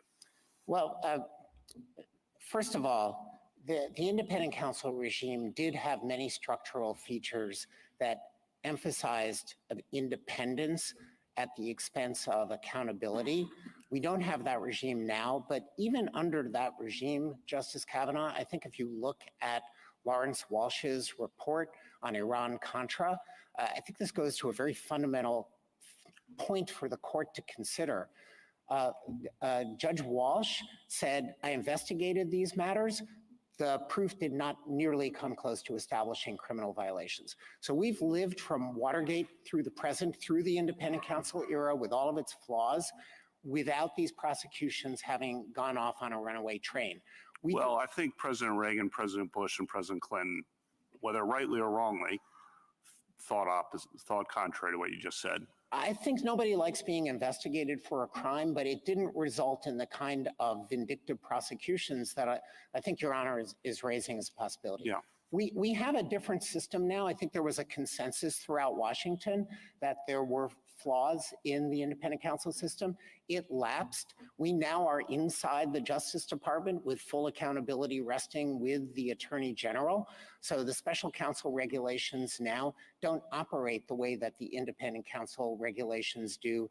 And this court would have something to say about it, I think, if the independent counsel statute were revived. I'm not sure that anybody is in favor of that. Right. No, I was just saying this is kind of the mirror image of that, is one way someone could perceive it. But I take your point about the different structural protections internally. And like Justice Scalia said, I do not mean to suggest anything of the sort in the present case. I'm not talking about the present case. So I'm talking about the future. Second, another point you said, talked about the criminal statutes. It's very easy to characterize presidential actions as false or misleading under vague statutes. So President Lyndon Johnson, statements about the Vietnam War. Say something's false. Turns out to be false that he says about the Vietnam War. 371 prosecution? So after he leaves office? I think not, but this is an area that I do think that merits some serious and nuanced consideration. Statements that are made by a president to the public are not really coming within the realm of criminal statutes. They've never been prosecuted. I realize that the court can say, well, what if they were? And then I think you get to what I would regard as a hard constitutional question that would probably guide the court away from trying to resolve today, although I do think it's very different from our case and distinguishable in important ways. But you're dealing here with two branches of government that have a paramount interest in the integrity and freedom of their interactions with each other. On the one hand, the president, of course, should be very free to send usually his cabinet officials and sub-cabinet officials to testify to Congress, to provide them with the information needed to enact legislation and to make national policy. And we're very concerned about anything that would trammel that. On the other side of the equation, Congress has a compelling interest in receiving accurate information, and at the very least, I not agree. information that is intentionally and knowingly false. That would pollute the legislative How about, process. I think it came up before, President Ford's pardon. Very controversial in the moment, Yes, hugely unpopular, probably why he lost in 76. yes. Now looked upon as one of the better decisions in presidential history, I think, by most people. If he's thinking about, well, if I grant this pardon to Richard Nixon, could I be investigated myself for obstruction of justice on the theory that I'm interfering with the investigation of Richard Nixon? So this would fall into that small core area that I mentioned to Justice Kagan and Justice Gorsuch of presidential responsibilities that Congress cannot regulate. How about President Obama's drone strikes? So the Office of Legal Counsel looked at this very carefully and determined that, number one, the federal murder statute does apply to the executive branch. The president wasn't personally carrying out the strike, but the aiding and abetting laws are broad. And it determined that a public authority exception that's built into statutes and that applied particularly to the murder statute because it talks about unlawful killing did not apply to the drone strike. So this is actually the way that the system should function. The Department of Justice takes criminal law very seriously. It runs it through the analysis very carefully with established principles. It documents them, it explains them, and then the president can go forward in accordance with it. And there is no risk of prosecution for that course of activity. Thank you for your answers. Justice Barrett? Mr. Dreeben, I want to pick up with that public authority defense. So I'm looking at the OLC memo that David Barron wrote that you cited in your briefs. And he describes the public authority defense citing the model penal code. There are a few different definitions, but I'll just highlight this one. Justifying conduct which is required or authorized by the law defining the duties or functions of a public officer, the law governing the armed services or lawful conduct of war, or any other provision of law imposing a public duty. That sounds a lot like dividing a line between official and private conduct. I think it's narrower, and I recognize it's a defense, not an immunity. But when you look at the definition of it, are you acting within the scope of authority conferred by law or discharging a duty conferred by law? I think it's narrower than Blasingame, narrower than Nixon versus Fitzgerald, but that's what it sounds like to me. Do you agree or disagree? You know, Justice Barrett, I certainly understand the intuition that when you act outside of your lawful authority, you've kind of gone on a frolicking detour, you're no longer carrying it out.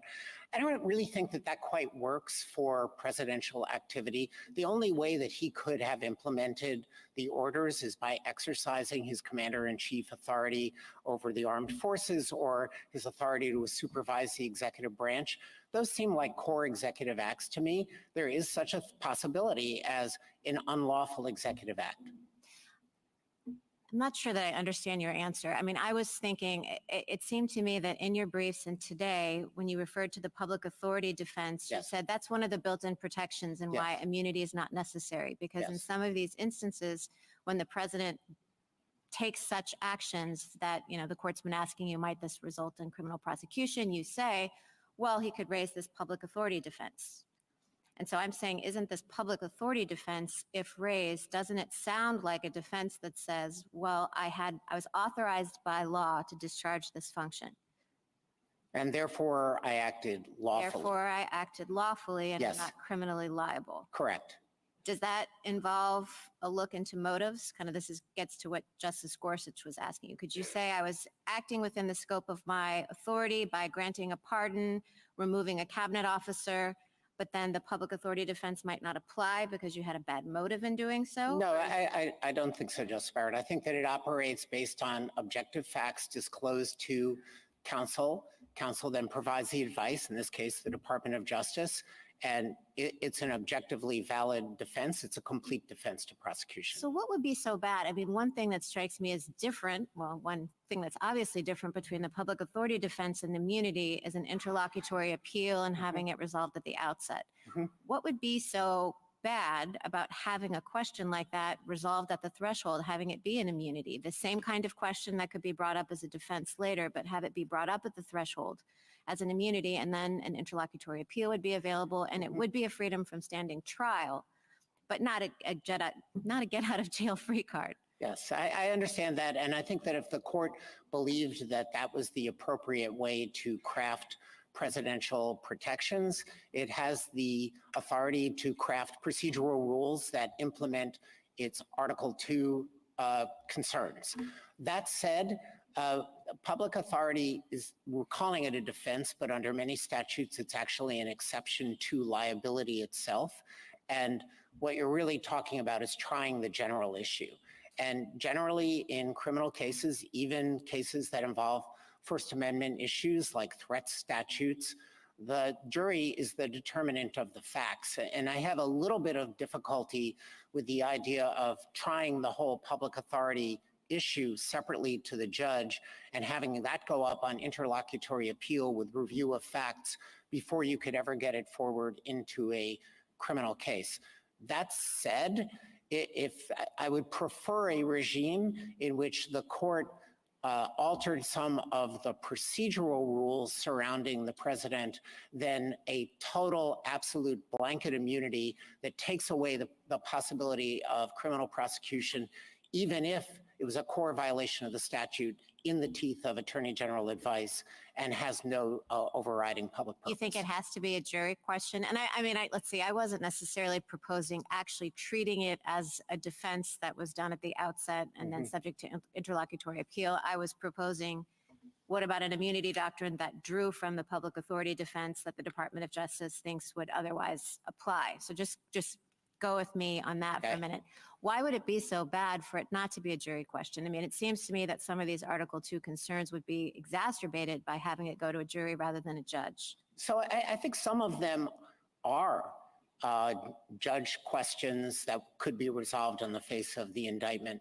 If the Department of Justice ever returned an indictment that said the issuance of this pardon or this series of pardons constituted obstruction of justice, I have a little difficulty hypothesizing it, but a motion could be made on the face of the indictment that says Article 2 precludes Congress from regulating these activities. The indictment needs to be dismissed. And if the court wished to attach to that kind of a rule interlocutory appeal, then that would be a lesser safeguard than the one that my friend is proposing here. Other kinds of defenses, though, really do intersect with the general issue. And for those, I have a much greater time seeing how the court could implement that. And would there be costs in going to trial? Yes. There is no perfect system here. We are trying to design a system that preserves the effective functioning of the presidency and the accountability of a former president under the rule of law. And the perfect system that calibrates all of those values probably has not been devised. I think that the system that we have works pretty well. Maybe it needs a few ancillary rules.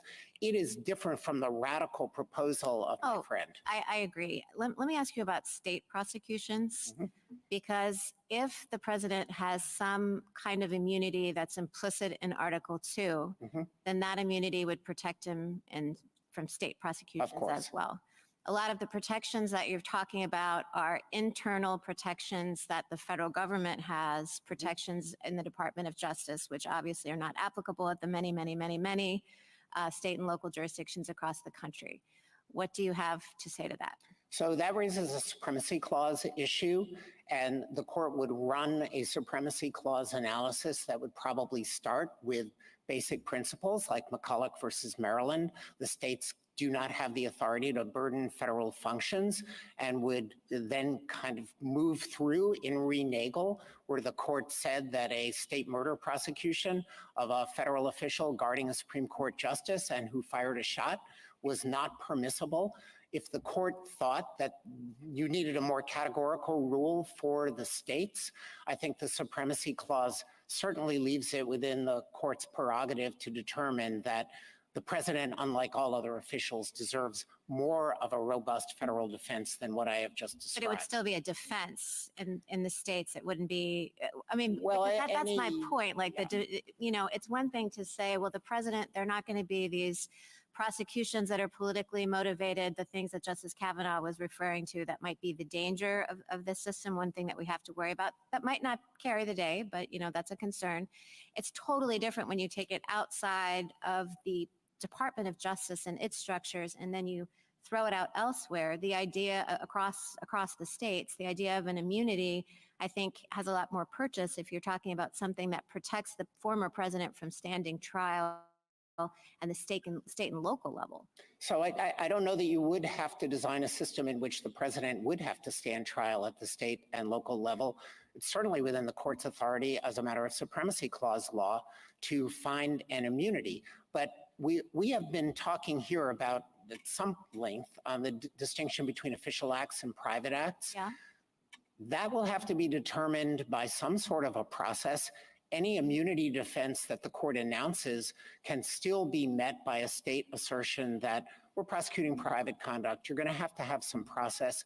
I think having some legal process is not a reason to cast aside a nuanced system that actually looks at what protections are necessary as opposed to what would provide the absolute maximum insulation for former presidents, even if we acknowledge that it's highly prophylactic. Totally agree. And I wasn't actually contrasting the absolute immunity rule. I was saying that if there was some sort of official private, there are consequences towards about making immunity. Okay. And since you bring up the private acts, this is my last question. So I had asked Mr. Sauer about on page 46 and 47 of your brief. Yes. You say, even if the court were inclined to recognize some immunity for a former president's official acts, it should remand for trial because the indictment alleges substantial private conduct. Yes. And you said that the private conduct would be sufficient. Yes. The special counsel has expressed some concern for speed and wanting to move forward. So, the normal process, what Mr. Sauer asked, would be for us to remand if we decided that there were some official acts immunity and to let that be sorted out below. It is another option for the special counsel to just proceed based on the private conduct and drop the official conduct? Well, two things on that, Justice Barrett. First of all, there's really an integrated conspiracy here that had different components as alleged in the indictment.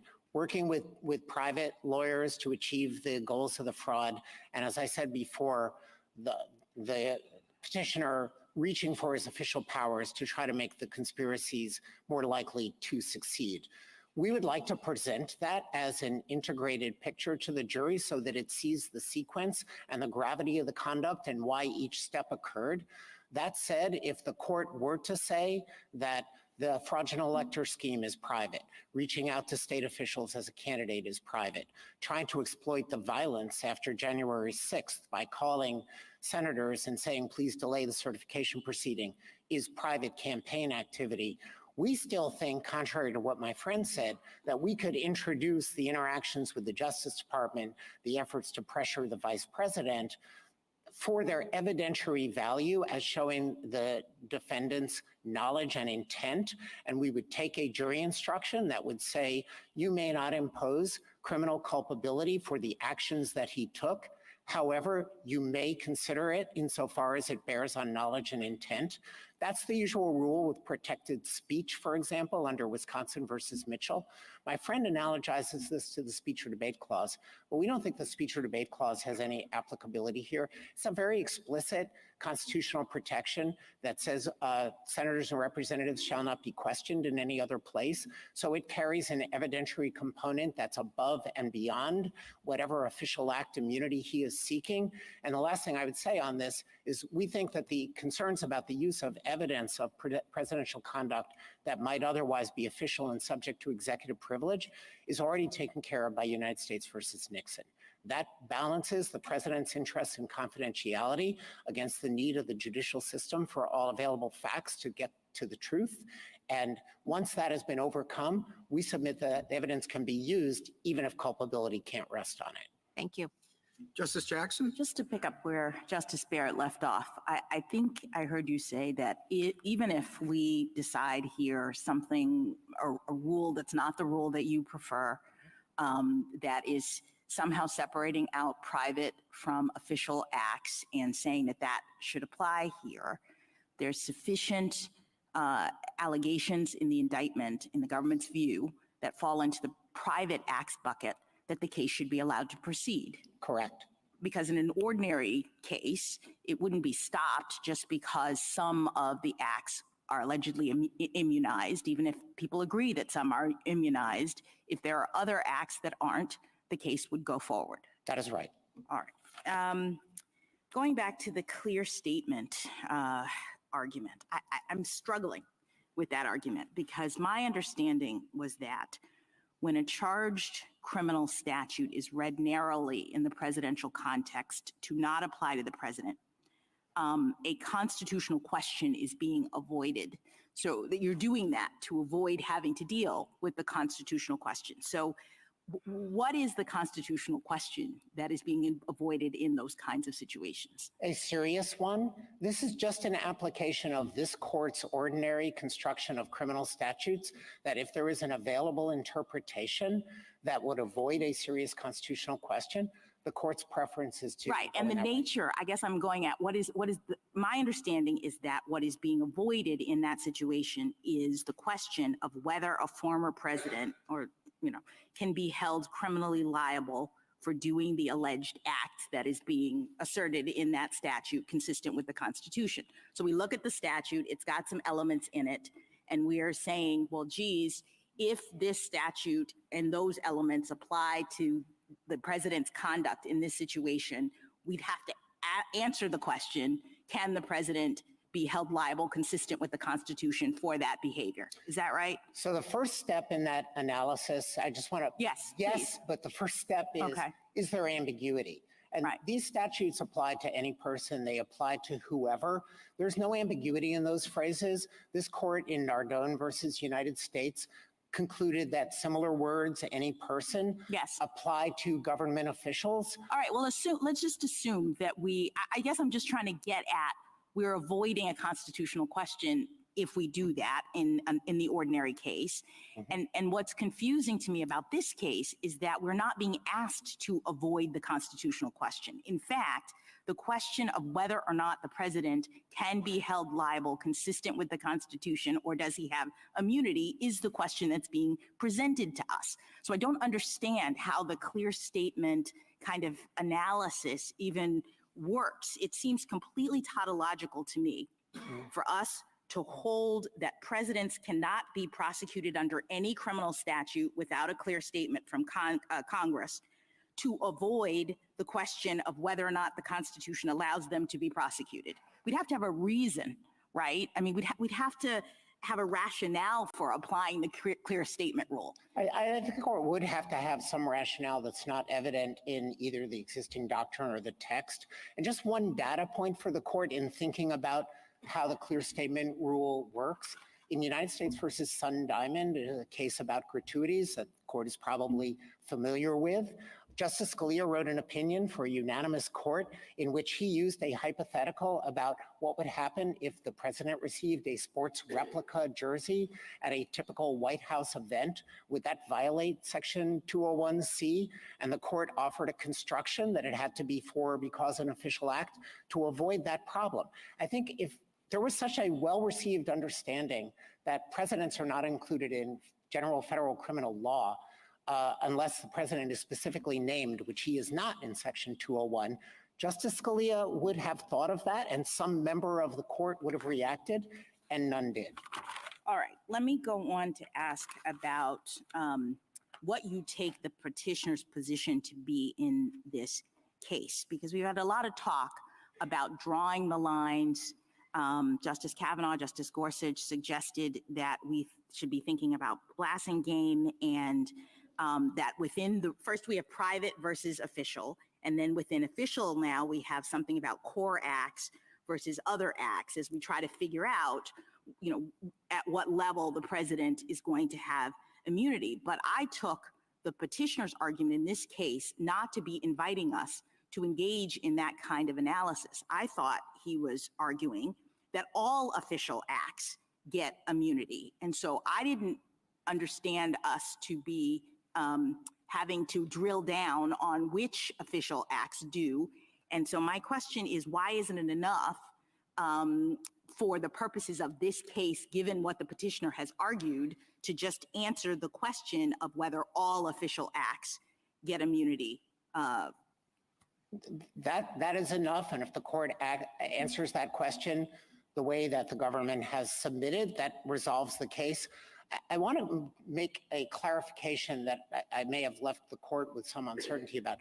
The official act analysis that my friend is talking about is the Fitzgerald versus Nixon outer perimeter test, which is extremely protective of the president. It's not looking at core versus ancillary. It's saying everything the president does is a target for private civil lawsuits. That is not a great thing, and therefore they are all cut off. That's an absolute immunity kind of concept, right? Anything that's official in the outer perimeter is not subject to liability. That is right. And so we don't have to then go, well, okay, we have the bucket of official. Now let's figure out which within that might be subject to liability, not on the theory of absolute immunity, correct? Neither on the theory of absolute immunity or on our theory. On his theory, everything's protected. On our theory, there is no immunity. But this is where I would draw the distinction. There are as applied constitutional challenges that you run through the Youngstown framework and this court's customary method of analysis, and you determine whether there's a infringement of Article 2. So what you're saying is even if we reject the absolute immunity theory, it's not as though the president is, doesn't have the opportunity to make the kinds of arguments that arise as at the level of, this particular act or this particular statute has a problem in retrospect. I think I hear you saying we should not be trying to, in the abstract, set up those boundaries ahead of time as a function of sort of blanket immunity, allow each allegation to be brought, and then we would decide in that context. Yes, with the additional note that petitioner has never made that argument, and I think it would be up to a district court to decide whether to go that route at this point in the litigation. He's put all of his eggs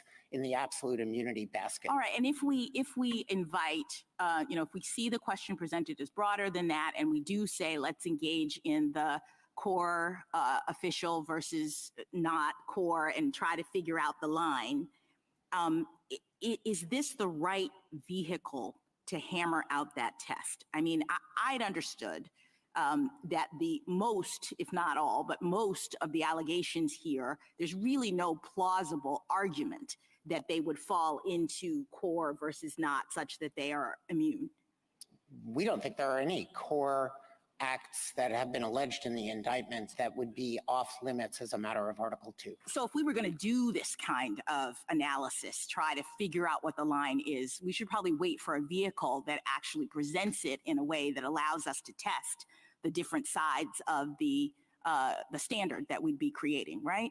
I don't see any need in this case for the court to embark on that analysis. All right, the final sort of set of questions that I have to do with what I do take as a very legitimate concern about prosecutorial abuse, about future presidents being targeted for things that they have done in office. I take that concern. I think it's a real thing. But I wonder whether some of it might also be mitigated by the fact that existing administrations have a self-interest in protecting the presidency, that they understand that if they go after the former guy, soon they're going to be the former guy, and they will have created precedent that will be problematic. So I wonder if you might comment on whether some of the caution from the Justice Department and the prosecutors and whatnot comes from an understanding that they will soon be former presidents as well. I think absolutely,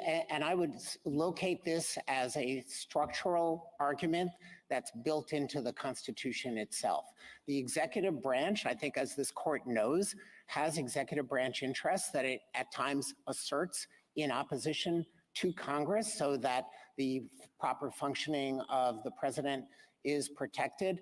And I believe that that value would be operative and is operative in anything as momentous as charging a former president with a crime. And I would also say, I think, and ask you to comment on, presidents are concerned about being investigated and prosecuted, and it chills to some extent their, ability to do what they want in office.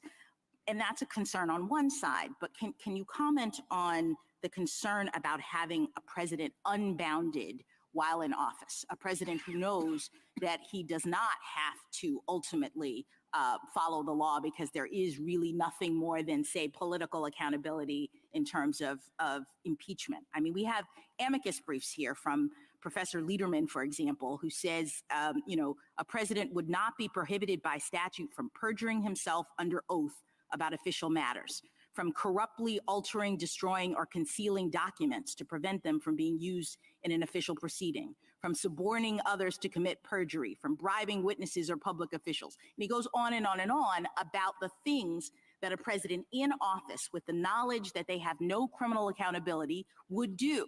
I see that as a concern that is at least equal to the president being so worried about criminal prosecution that he is a little bit limited in his ability to function. So can you talk about those competing concerns?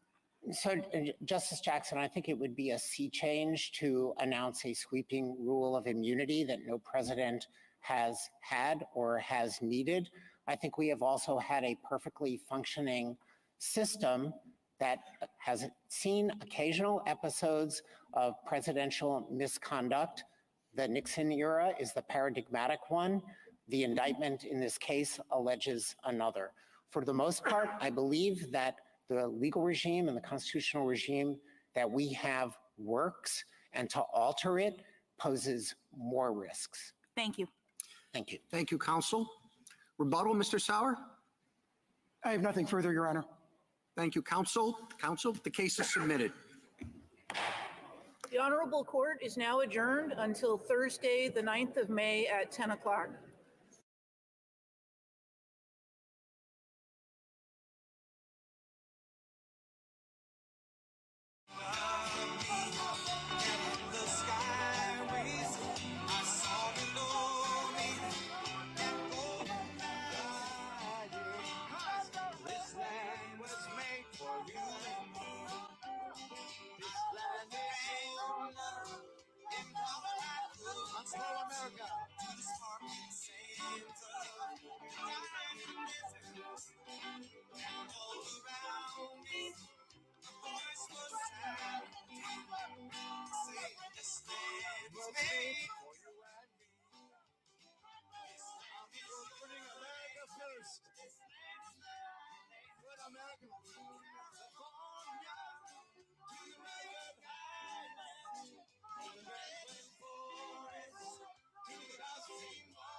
Wow. How can you contain so much anger for so long? Imagine the impacts it has upon her soul to be so angry, to hold that anger. She'll not progress spiritually, emotionally, as long as she holds this terrible anger. I feel bad for her. I think we should pray for her. And I don't Hey, just let it go, man. Let it go. Let it go. Let it go. You can't let it go.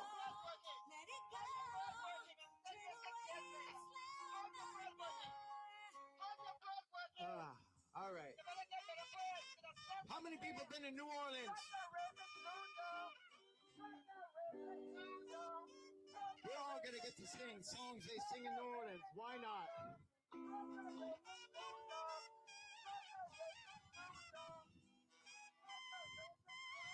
And we get to sing with Louis Armstrong. When the saints, come on, sing along. Go marching in.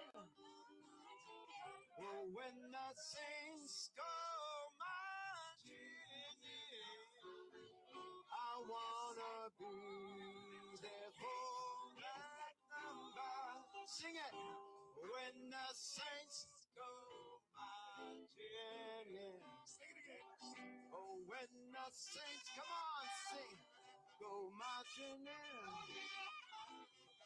When the saints go marching in, I wanna be there for that number. When the saints go marching in, and when they shine, marching in. When the saints go marching, I wanna be there for that number. Oh, when the saints go marching.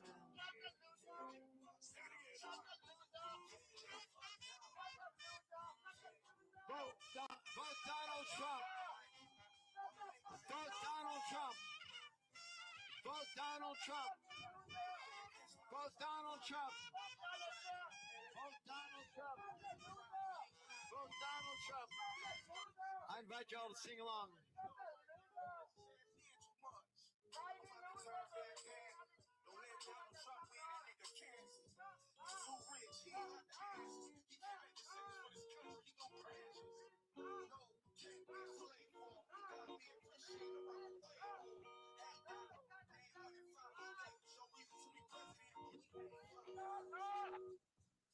Vote Donald Trump.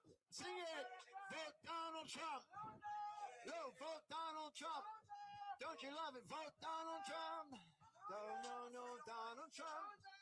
We love Donald Trump. Why you gonna vote Donald Trump? Vote Donald Trump. With that smile, you're gonna vote Donald Trump. Why not?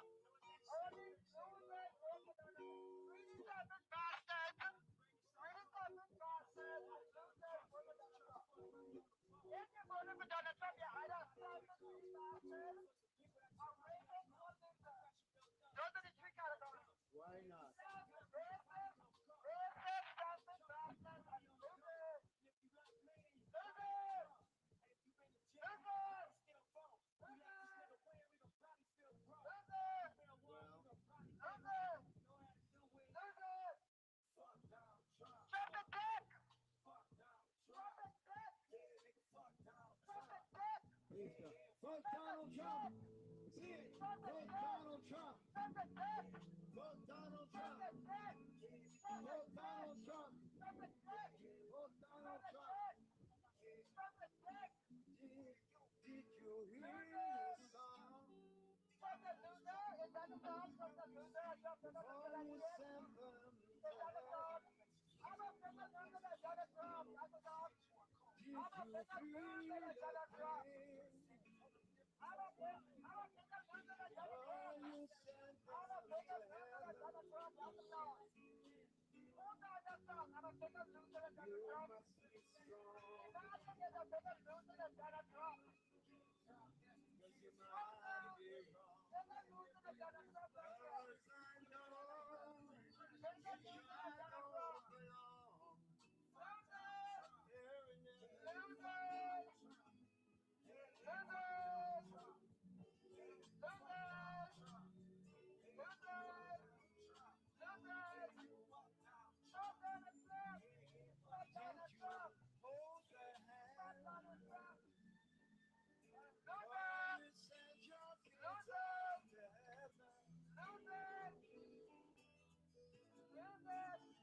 Now you gotta like this song. Darling, you gotta like this song. I invite you to sing the song, baby. You want to sing this song? Can you sing? Can you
sing?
I know today. Mr. Trump, do you still like pepper?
Я еще минимум окажу повышение, если очень выше.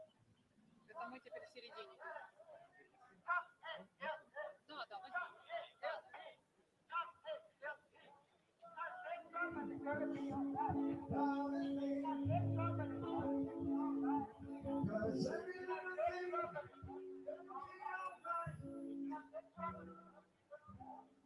You know this could be all right.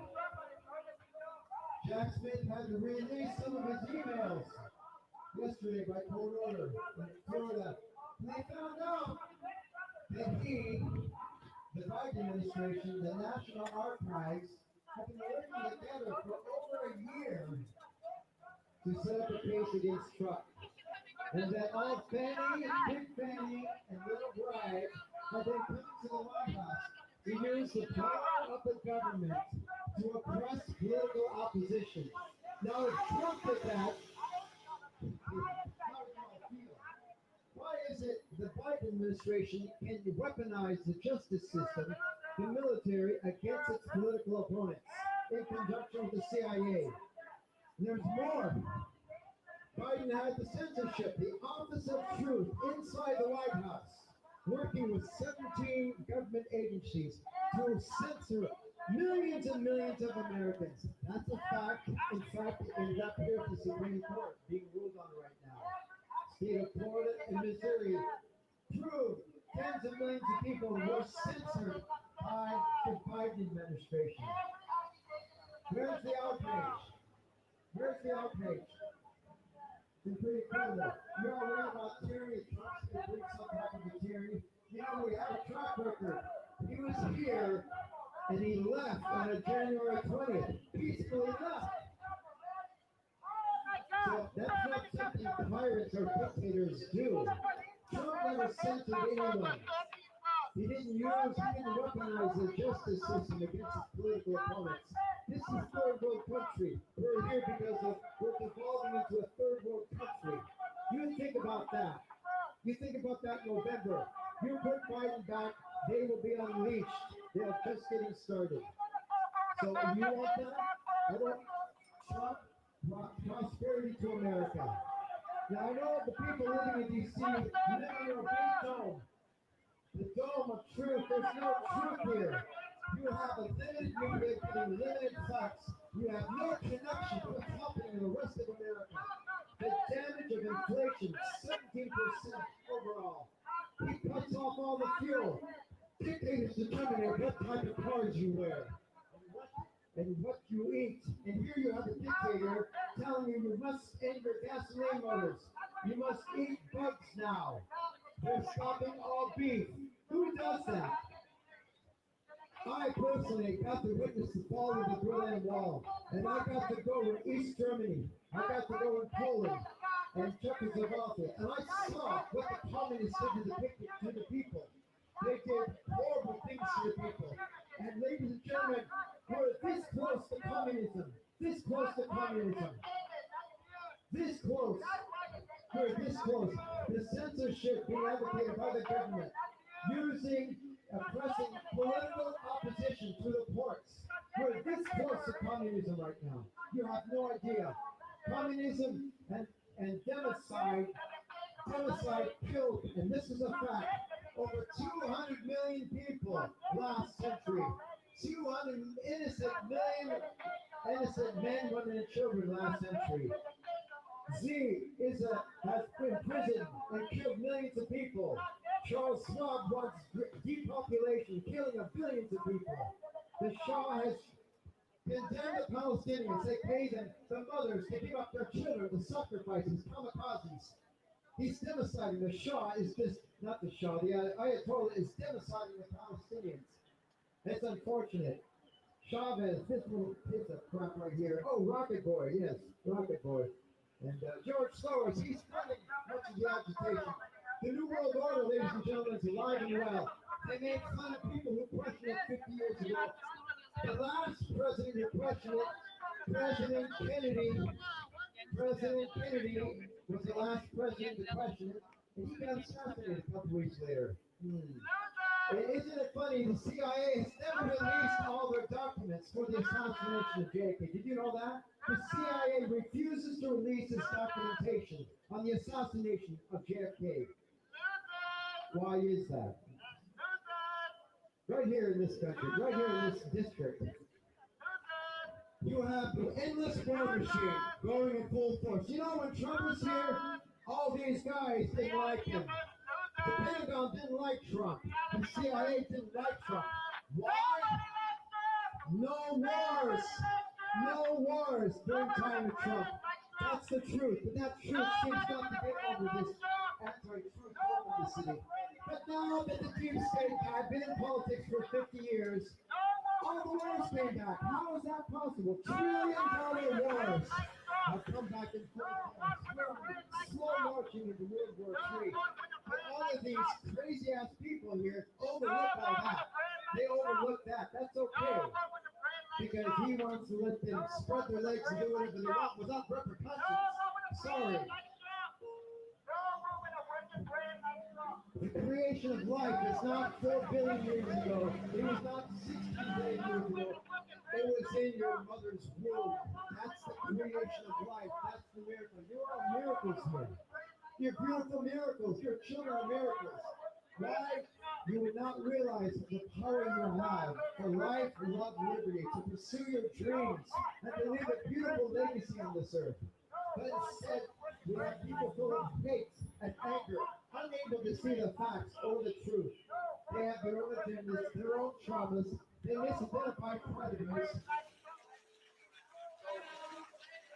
I'd love to have a discussion. If you'd like to ask me a question, I'd like to ask you a good question. This lady will not let us have a civil discussion. A question, like, can I ask you a question? Can I ask you a question? Anybody can ask a question. Okay. Well, look it up. No, I look it up. Is it okay? No. Okay, I don't know about that. I don't. Okay, well, so what's the point of looking that up? How do you explain it has no wars? How do you explain it has lowest rates? How do you explain it? We had the lowest tax rate, not for everything, not just for the rich. The lowest tax rate, they paid for all Americans. Everything tax, everything. Well, no, you know, I didn't agree with Trump's policy. Chuck Schumer says, finally, I did everything right and ready to capture the audio. Words, my friend, words. You know what I how many presidents gave people the right to cry? The right to cry. If they were on their deathbed and the medicine simply was President Trump's finding judgment that we can let us try any medication you want if they could save your lives. That was stopped by Big Pharma.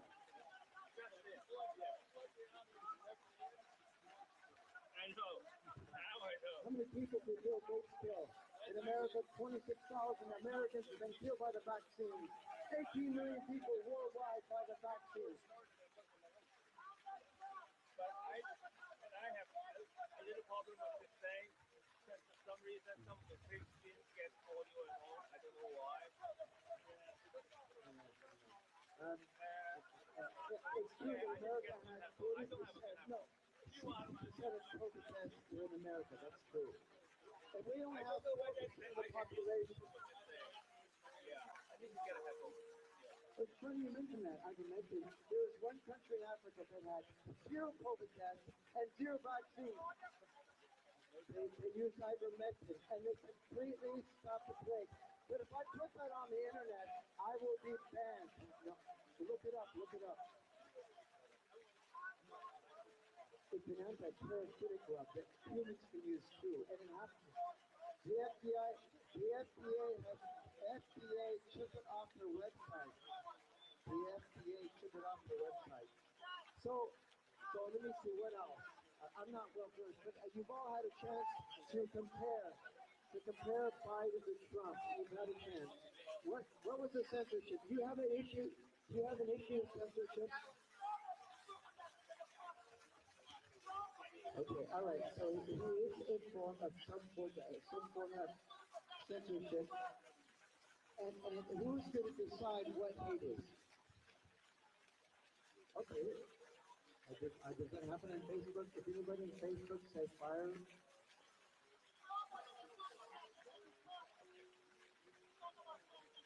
Did Trump have a ministry of truth that gave authorization to 17 government agencies to censor people? Did he have that?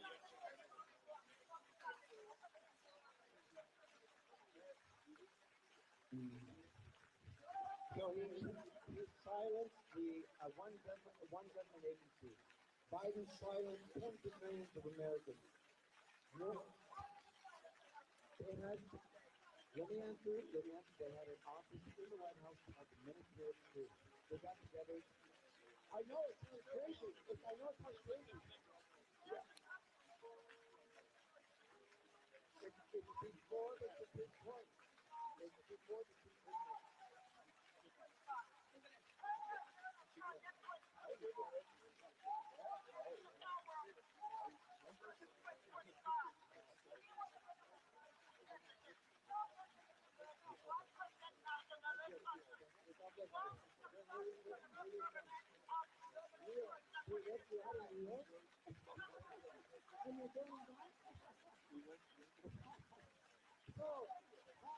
Can you compare voters, Trump voters and Biden voters? Can you tell me what the difference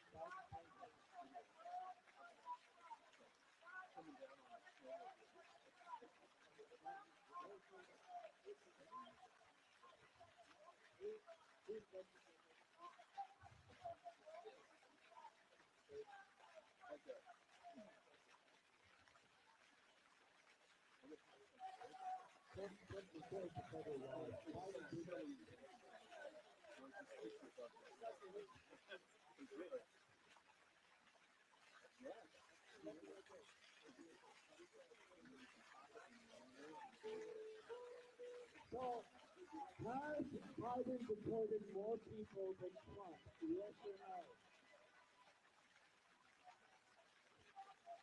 Okay. No, I didn't know that.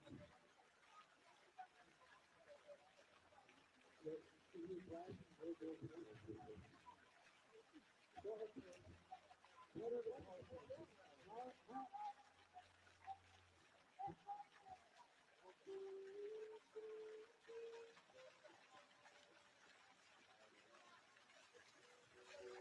Everybody tell that lady to get the F off. If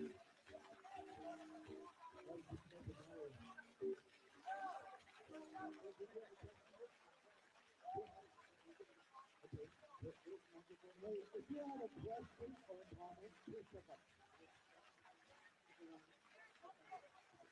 Yes, I think it is. Okay. Can I get your name here and why you're out here protesting today? Who are you? I'm with the Capitol News Journal. Okay, my name is Matthew Atwood, A-T-W-O-O-D. Okay, Matthew. So what did you display out here and what are you trying to convey to people that want to support you? I'm supporting my president, President Trump.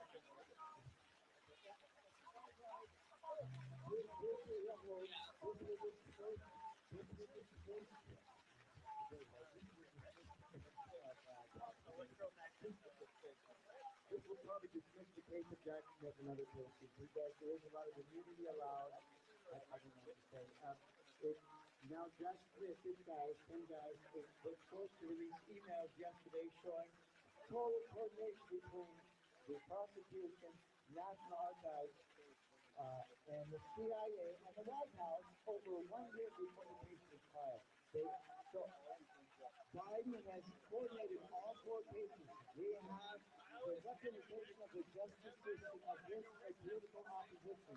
This will knock out several of those cases. That's why I'm here. And another question, you said something earlier about abortion rights laws for Biden. I read a little bit late, but could you repeat what you said about abortion rights and comparing Biden's administration? Actually, I said borders. We have a Supreme Court ruling right there. Roe versus Wade is bad law. It was overturned, and it was sent back to the state. And a lot of the senators said, "Oh, go back in your state and fight it there." That's where it's at now. That's the rule of the law. Rule of law, rule of the land. So,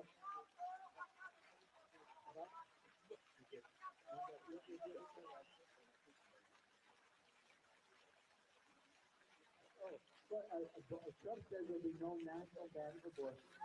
Fact. And he says it goes back to this state. Let the state decide. Can I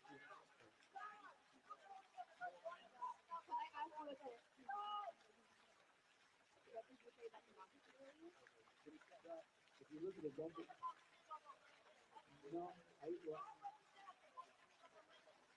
let me answer. If you look at the word demos, it means we've interpreted it as meaning the people. Demos in the Greek sense, in the original sense, means mob. The ancient Greeks, we are a republic, and republics are considered one of the highest forms of government. The ancient Greeks said, in fact, that democracy was to be avoided at all costs because it always leads to mob rule. Mob rule. That's historical fact. You can look it up.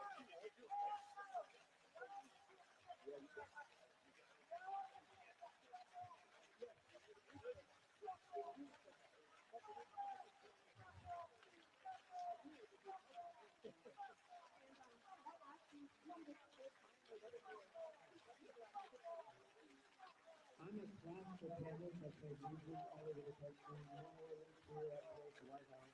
I put my piano, my portable grand piano on top of here. I roll around. I get people in New Orleans. This is my rolling stage. I get thousands of people to sing and dance together. On the Capitol here on the 4th of July, I got 10,000 people on the lawn singing and dancing together. So, here's the town. Thank you for coming.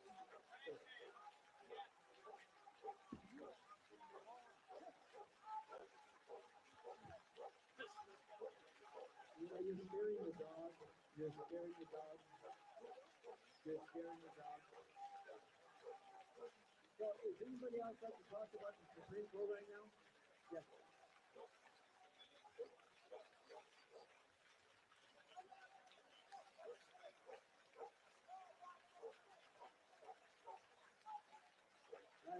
Everyone here to please follow Jimmy Speedway on TikTok. Jimmy Speedway on TikTok. Please follow me on TikTok. Jimmy Speedway on TikTok. Everyone here, please follow me. Jimmy Speedway on TikTok. Thank you. we kind of want to engage in the conversation. Okay, so I'll ask you all. So immigration, what else? Gender. Oh, something up there.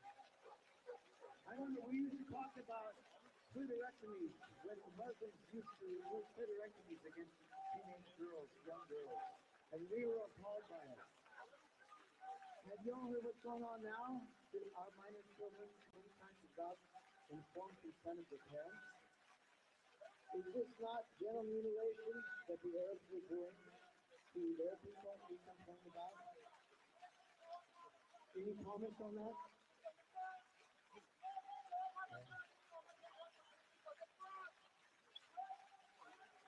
Well, that's called predator misidentification. She has brain trauma she suffered that probably causes that. They've misidentified Clarence Thomas as a predator, Gorsuch, other Trump as a predator. This is called predator misidentification. Generally what happens to women who've had certain types of trauma, it's one of the symptoms, it's a coping mechanism. And Hillary knew how to work the DNC knows how to manipulate these people that have suffered trauma, misidentifying those who have been affected by terrible crimes. But they know how to get money out of them. The DNC has weaponized all of these court cases. Nancy Pelosi had a name for it. I think they're like rope-a-dope. They would identify a new court case, and then they do fundraising. And all these young people that don't have families, they got extra income, they throw it to the DNC. This is one big fundraiser for the DNC, and it's worked well. The only problem is it's not based on a foundation of truth. But they're going to work it as long as they can. They're going to squeeze the life and money out of the young people, out of these DNC, out of young Democrats, trying to get money out of you. That's their goal. Whenever the election comes, out comes the race war. They bring out the race war. The bigotry war, man against women, parent against child. That's what the Democrats do every 4 years. Here we go again. But now they're stepping it up with the weaponization of our justice system. I like the shirt. Do you have a comment about the president? Would you like to say something about the president? We take. Go ahead. I was actually just inside of the court. I got to hear the oral argument today. All right. Listen up. So I was actually inside of the court. I just got to hear the oral argument. It wrapped out about 30 minutes ago, and it was an incredible experience. I would definitely recommend it. If you have not been in the Supreme Court to hear oral arguments, you do it. It is an amazing thing. You can see all 9 justices. But besides getting the arguments in front of us, and from hearing what the justices have to say, and from the questions, I would think that it's probably going to be likely that a big chunk of community, if you have a big group of people, there's probably going to be community based on something. So that's just my thought of what I heard. So I'll give it back to you. What did you say? A bigger community based on what? Based on the questions that I heard, it sounds like you're very skeptical of the powers that the president has given the executive. And I did get a sense that the president doesn't want to impose and have the ability to.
The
courts will decide.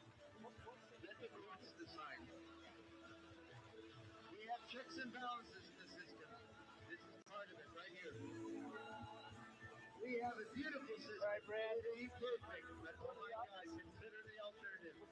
We have much to be humble for. I hope you appreciate the things we have to stand on these streets. I hope you appreciate it a lot. I came today to support those people I don't agree with. I don't agree with them, but I came to support them.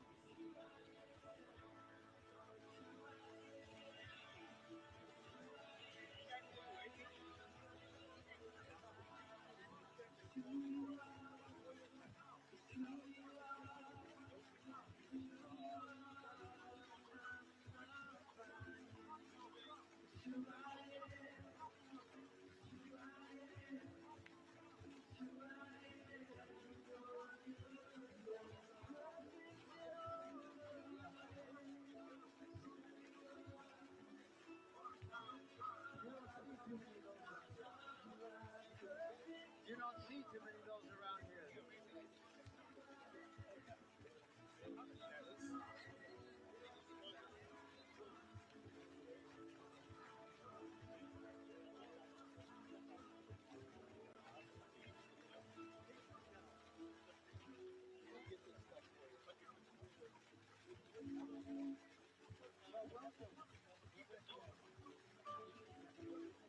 I don't.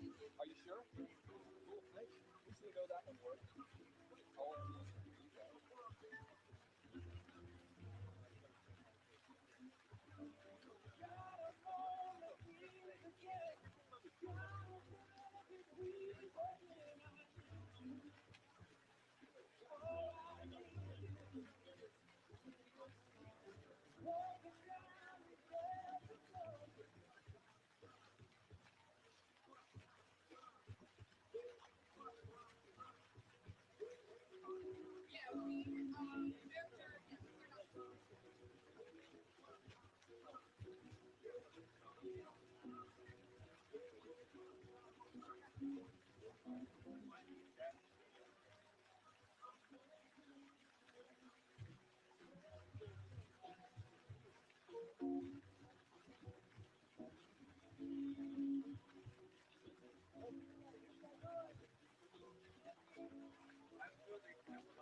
Good to know.